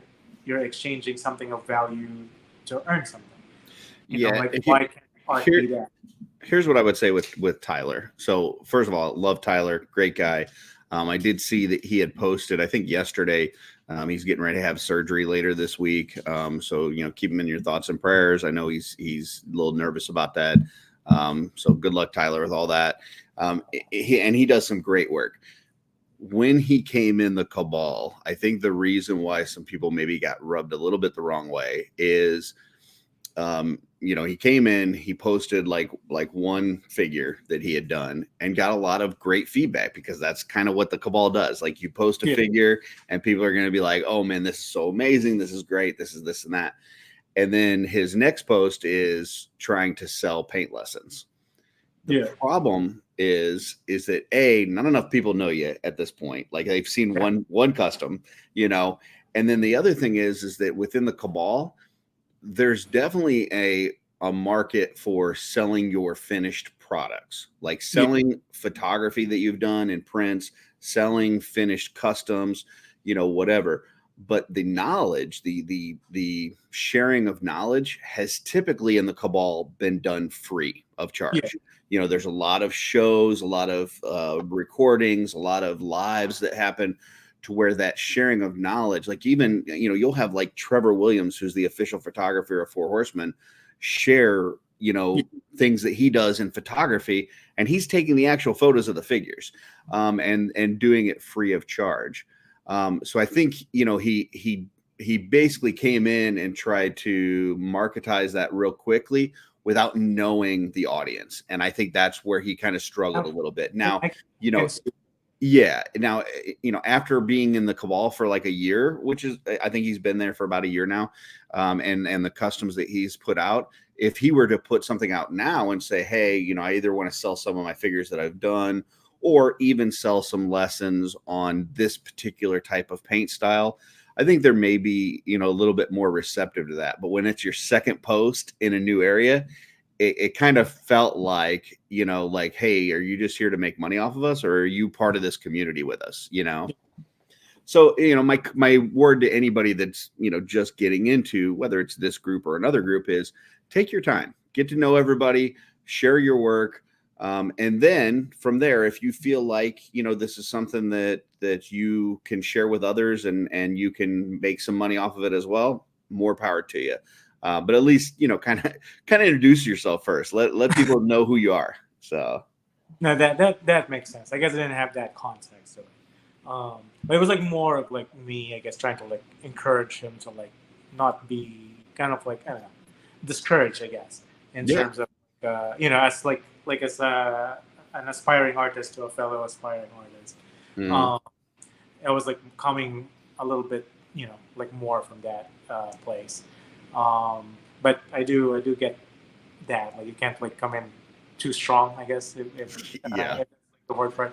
And well, it's just one of those where even if Dennis Derby, he's one of the artists that have been in the Cabal for a long time painting. If you were to comment on one of his figures and say, "Oh man, this is an amazing paint job. How did you do it?" He's going to tell you exactly how he did it. Like, he's going to tell you what paints he used. He's going to tell you how he did it. That's what I'm talking about. Like folks are just really quick to share that information, which is probably not something that Tyler was used to, because I've been in other toy groups where they absolutely do not share that information. Like, it's all about, like, if I've got a competitive advantage over other people, I'm going to keep that to myself. But that's just not what we do in this community. So I think that's where, he may have just kind of overstepped a little bit right at the beginning. But love Tyler to death. Like I said, I hope everything goes well with his surgery, and wish him nothing but the best. Yeah, no, that actually makes sense, because you got to be more, like I said, like, more about like the giving part versus the taking. The more you give, like, it's just gonna happen. Like me, I don't usually like advertise, like, oh yeah, we make commissions, or we do this, we do that. But people just like ask me, like, hey, do you do this? Can you do this for me? And then eventually, if, time permitting, I can do it, then I would do it. But there was, we don't have like a website or anything. So it's just like more of like by the virtue of like doing what's fun, and then trying to provide value.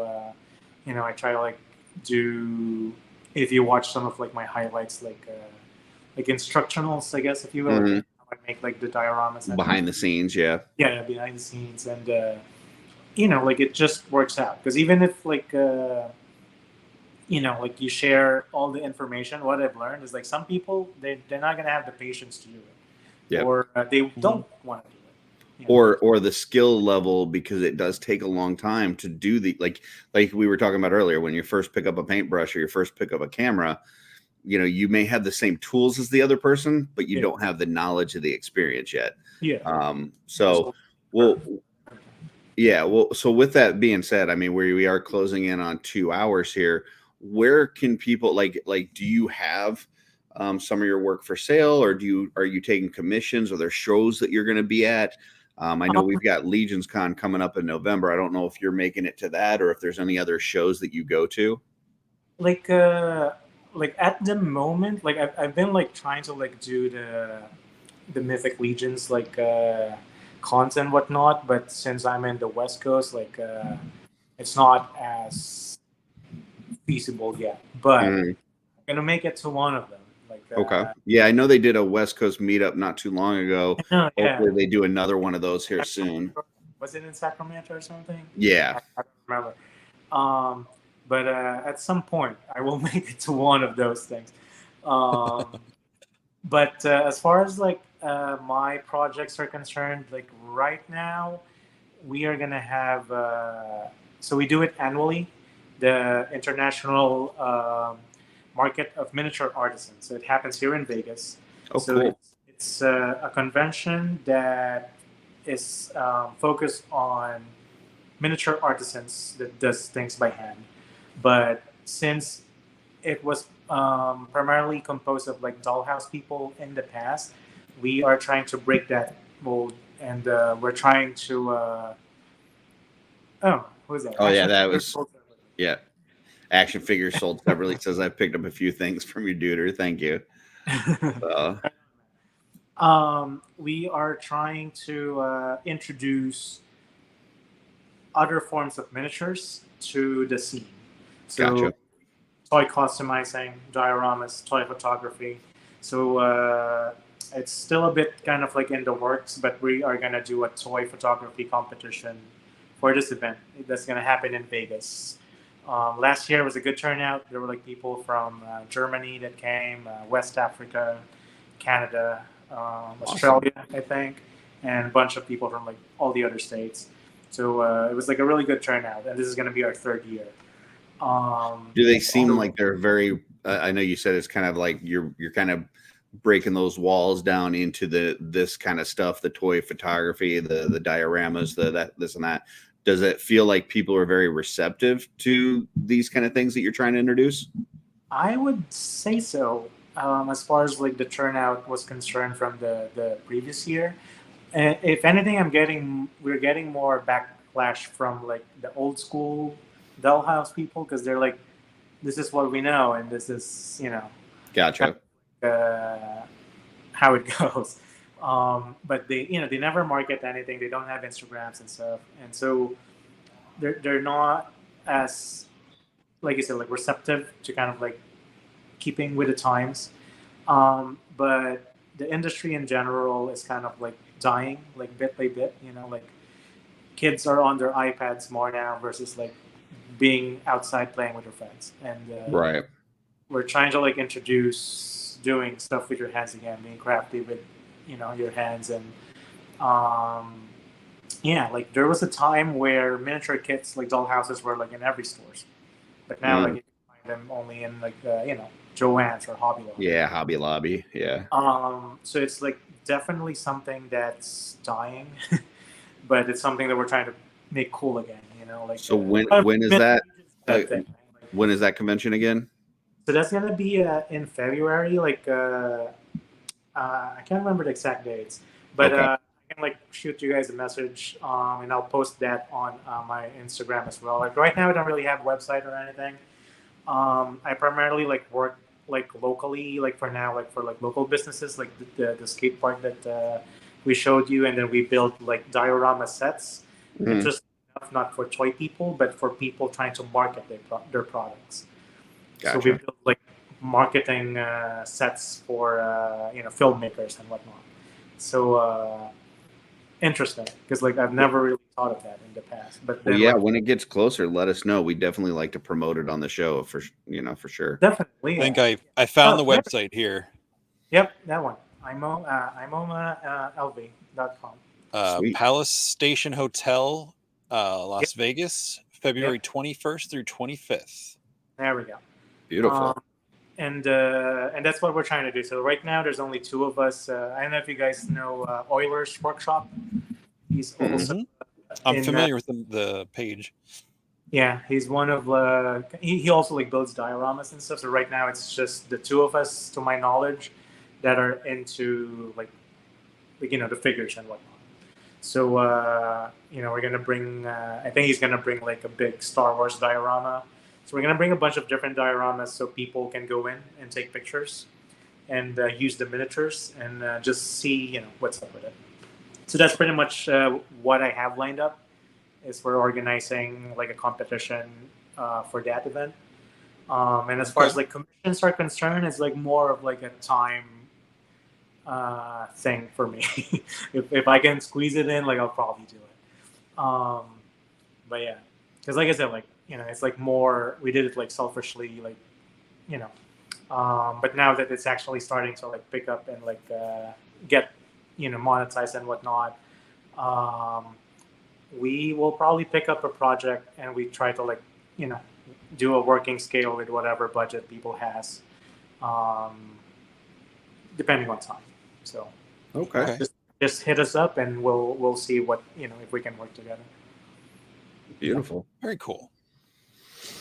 Yeah, I just started following that Euler's Workshop. I did not have them on there, but I see they've got some cool cosmic stuff, some like computer towers and stuff.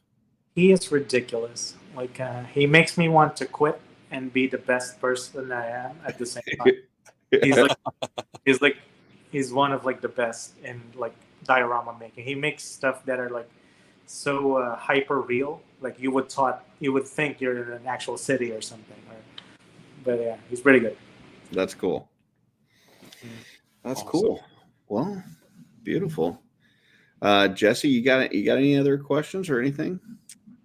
I was just gonna say, yeah, if you you were talking earlier about having 1,000 people come through your house and look at your stuff for 30 people, and I know you said it's a stretch to get there, but that's 100% what the feeling like is at Legion's Con. If you get a chance to make it, even just as an attendee, I know it's a hike for you, but it's definitely worth it, because it's like the Cabal come to life. Yeah.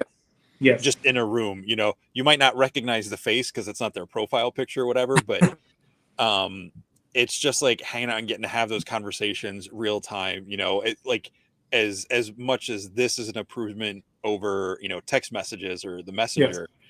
Yes. Getting to do that, so hopefully you can make it to that someday, or that they'll get something out west that's a little more but yeah, I would love to get to meet you at some point if you can make it to a Legion's Con. That would be it's on my bucket list, definitely. Yeah, and I know you're not doing stuff for likes or anything, but like that lamp that you did with the dio in it, like if you had that on a table at Legion's Con, people would go ape shit for that. They would love it. They would be over the moon. So yeah, it's nice to be able to just kind of show off some of your work, and then also to see all the creative stuff that everybody else did. But then the best part of Legion's Con is just hanging out with like-minded folks and just chatting after the show. So yeah, if you ever get a chance to go, it's in November. It would, I think, definitely be worth your while if you can make it at some point. So I mean, you know what? I will talk to my wife about it, because that was like one of the factors. It's kind of like before I can just up and go, but now I got a lot of folks had brought their family with them. Like I know some people brought their spouses, some people bring their some of their kids and stuff. Like it's I think it's an all ages event. Like it's not and it's just like everybody just hangs out in the lobby afterwards or wherever the hangout space in the hotel is. So I think you guys would definitely get a kick out of it. Like that show you were talking about where someone came in and didn't know what your stuff was, but just jumped on it right away, but times 100, like everybody knows what it is. And so yeah, if you get a chance to do it, that would be really cool. I think you would really have a good time there. Okay. I mean, my wife loves to travel for stuff like these. So she loves the traveling part, at least. She tolerates and it's nerding out. You could talk to her if you've never been to New York City. You could talk to her into like spending some time in New York City. Make either before or after the con, because it's only a good offer. 30 to an hour drive, depending on where they have it next time, to get into the city. So, or I would say take a bus or something if you can into the city, not try to drive over there. But well, at least for me, it seems like a lot of folks go the first year and just kind of go and enjoy the show and all this and that. And then most of them that I see, the next year they've got their own table. It's just that kind of convention where it's like, next year I want to bring my own stuff and I want to show it off, and maybe I want to sell some things or whatever. So yeah, I wouldn't be surprised if you went once that the next year you were like, okay, I need to get a table next year and display some of my stuff. So probably. I mean, we've been doing cons locally for now, but like we want to expand. So we'll definitely do. Yeah, we'll keep doing you and spending time with your family and doing the things that you're doing, because I love that aspect of it, that you're having fun, that you're creating connections. Great stuff. Thank you, guys. Yeah. And thanks for having me. This has been a real treat. I enjoy nerding out with other like-minded people, and I appreciate the opportunity to be on. Yeah, it was our pleasure for sure. Yeah, thank you very much for joining us. It was I had a blast getting to know you a little bit better, and the stories behind why and how and what you do, and I can't wait to see what you come up with next. For anybody watching live or on replay, make sure you follow @Konexxus on Instagram. And if you want to hang out, we're going to put you in the back room. We're going to close out the show, and then we'll be right back with you. Pretty cool. Yeah. All right. Thanks. All right. Have a good one. Thank See you you. in a second. That was a really fun show. Yes, it was. I needed that tonight. Good. I'm glad you enjoyed it. I did too. Yeah, it's always fun talking to folks we know, because there's a little more ease of the banter and you kind of know what to expect. But I love getting to talk to new folks and people we don't know on that level. So yeah, I love the surprise of, new folks and hearing what they're doing and hearing his journey and working with kids and stuff. That was a pleasant surprise. Yeah, it made my heart happy today. So this was a good show for me, for sure. Very cool. I know I didn't have it on there earlier, but I've amended the slides and I've got our guest for next week on there now. So we'll bring this up. You might all know him as Cosmic Kevin or Mindless Focus on Instagram. We've got Kevin Dufresne joining us next week. We wanted to wait. We've been trying to get him on, but we wanted to make sure he had time to get into Cosmics, because he's been waiting for them for so long. So now that they're all in hand, we've got Kevin on next Sunday night right here on Shooting the Shelf, episode 36. We're going 52. Somehow we're doing a show Sunday night after Legion's Con, whether you have to phone in and do it from the road or whatever you're doing. I was talking about maybe Monday too. I mean, whatever, one way or another, though, we need to do something. Yes. Yeah. I think Monday would probably work, but we'll see. Yeah. But I do want everybody listening, everybody watching on replay, whatever, tuning in next week. I'm so excited to have Kevin on here. I think that we're the first show he's ever done. He hasn't done, he's just not a very on camera person for the most part. But we really wanted to get him on and talk. He's so passionate about Cosmic. And I think it's going to be a really interesting show. So, if you want to hear from Kevin, this may be your only shot. So tune in next week for sure. Let's see you there. All righty. It's gonna be a lot of fun. Hopefully I'll be home and not rushing to get back into the desk, because I'll be coming back from RetroCon, which I'll pump that real quick for anyone in the central Pennsylvania, whatever, mid-Atlantic. I don't know how far you feel like driving. Next weekend, RetroCon, Oaks, PA. Len LaGuardia from Wolf King Customs is going to be running the street team table for Four Horsemen, selling Fire Horseman stuff at their normal convention prices, which is best price you can get outside. I saw he had a whole garage full of stuff that he picked from the studio. And that was only load one. Yeah. And that's and I love that he got it framed and the focus was just enough out of focus that you could not read what any of those boxes were. A little behind the scenes on there. He actually went in and blurred each of the boxes so that you couldn't see what it was. But yeah, there's going to be some great stuff figure wise from the Horsemen.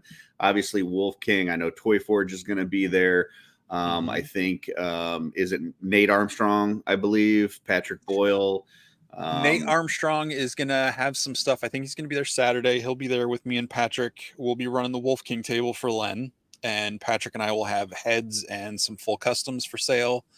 Anthony and Mark Houseel will be there representing their Toy Forge and was it Funhouse Customs with their dwarf and goblin bits. Not their personal dwarf and goblin bits, which, I don't know. Depends on how much you buy from them, I guess. But they'll be there, and those are the names I know for. John Donath is going to be there doing some stuff with his Hedgehog channel stuff. Make sure you ask him about back metal. Yes. But yeah, it'll be a great show if you can make it to RetroCon next Saturday and Sunday, Oaks, PA. If you do try to get tickets, you can only buy weekend passes. I don't know if they're still available at this point. Otherwise, you can buy them at the door. It's not sold out. They don't sell individual day tickets online. So, gotcha. And Transformers, Cybertronics free, and Stan Bush, the man behind Touch and Dare from the '86 animated movie, will be there along with Bo Luke and Jesse Duke, and some voice actors and actresses will be there. So yeah, good time, and can't wait. It's gonna be a lot of fun. And if you haven't already, Cosmic Cabal, keep in mind number 14 is a pretty good one. So just throwing that out there. That's the one for you to vote there for. You go. There's your campaign slogan. All right. All right, folks. Thanks, everybody. That's been a lot of fun. Yes. And until next time. What's on your shelf?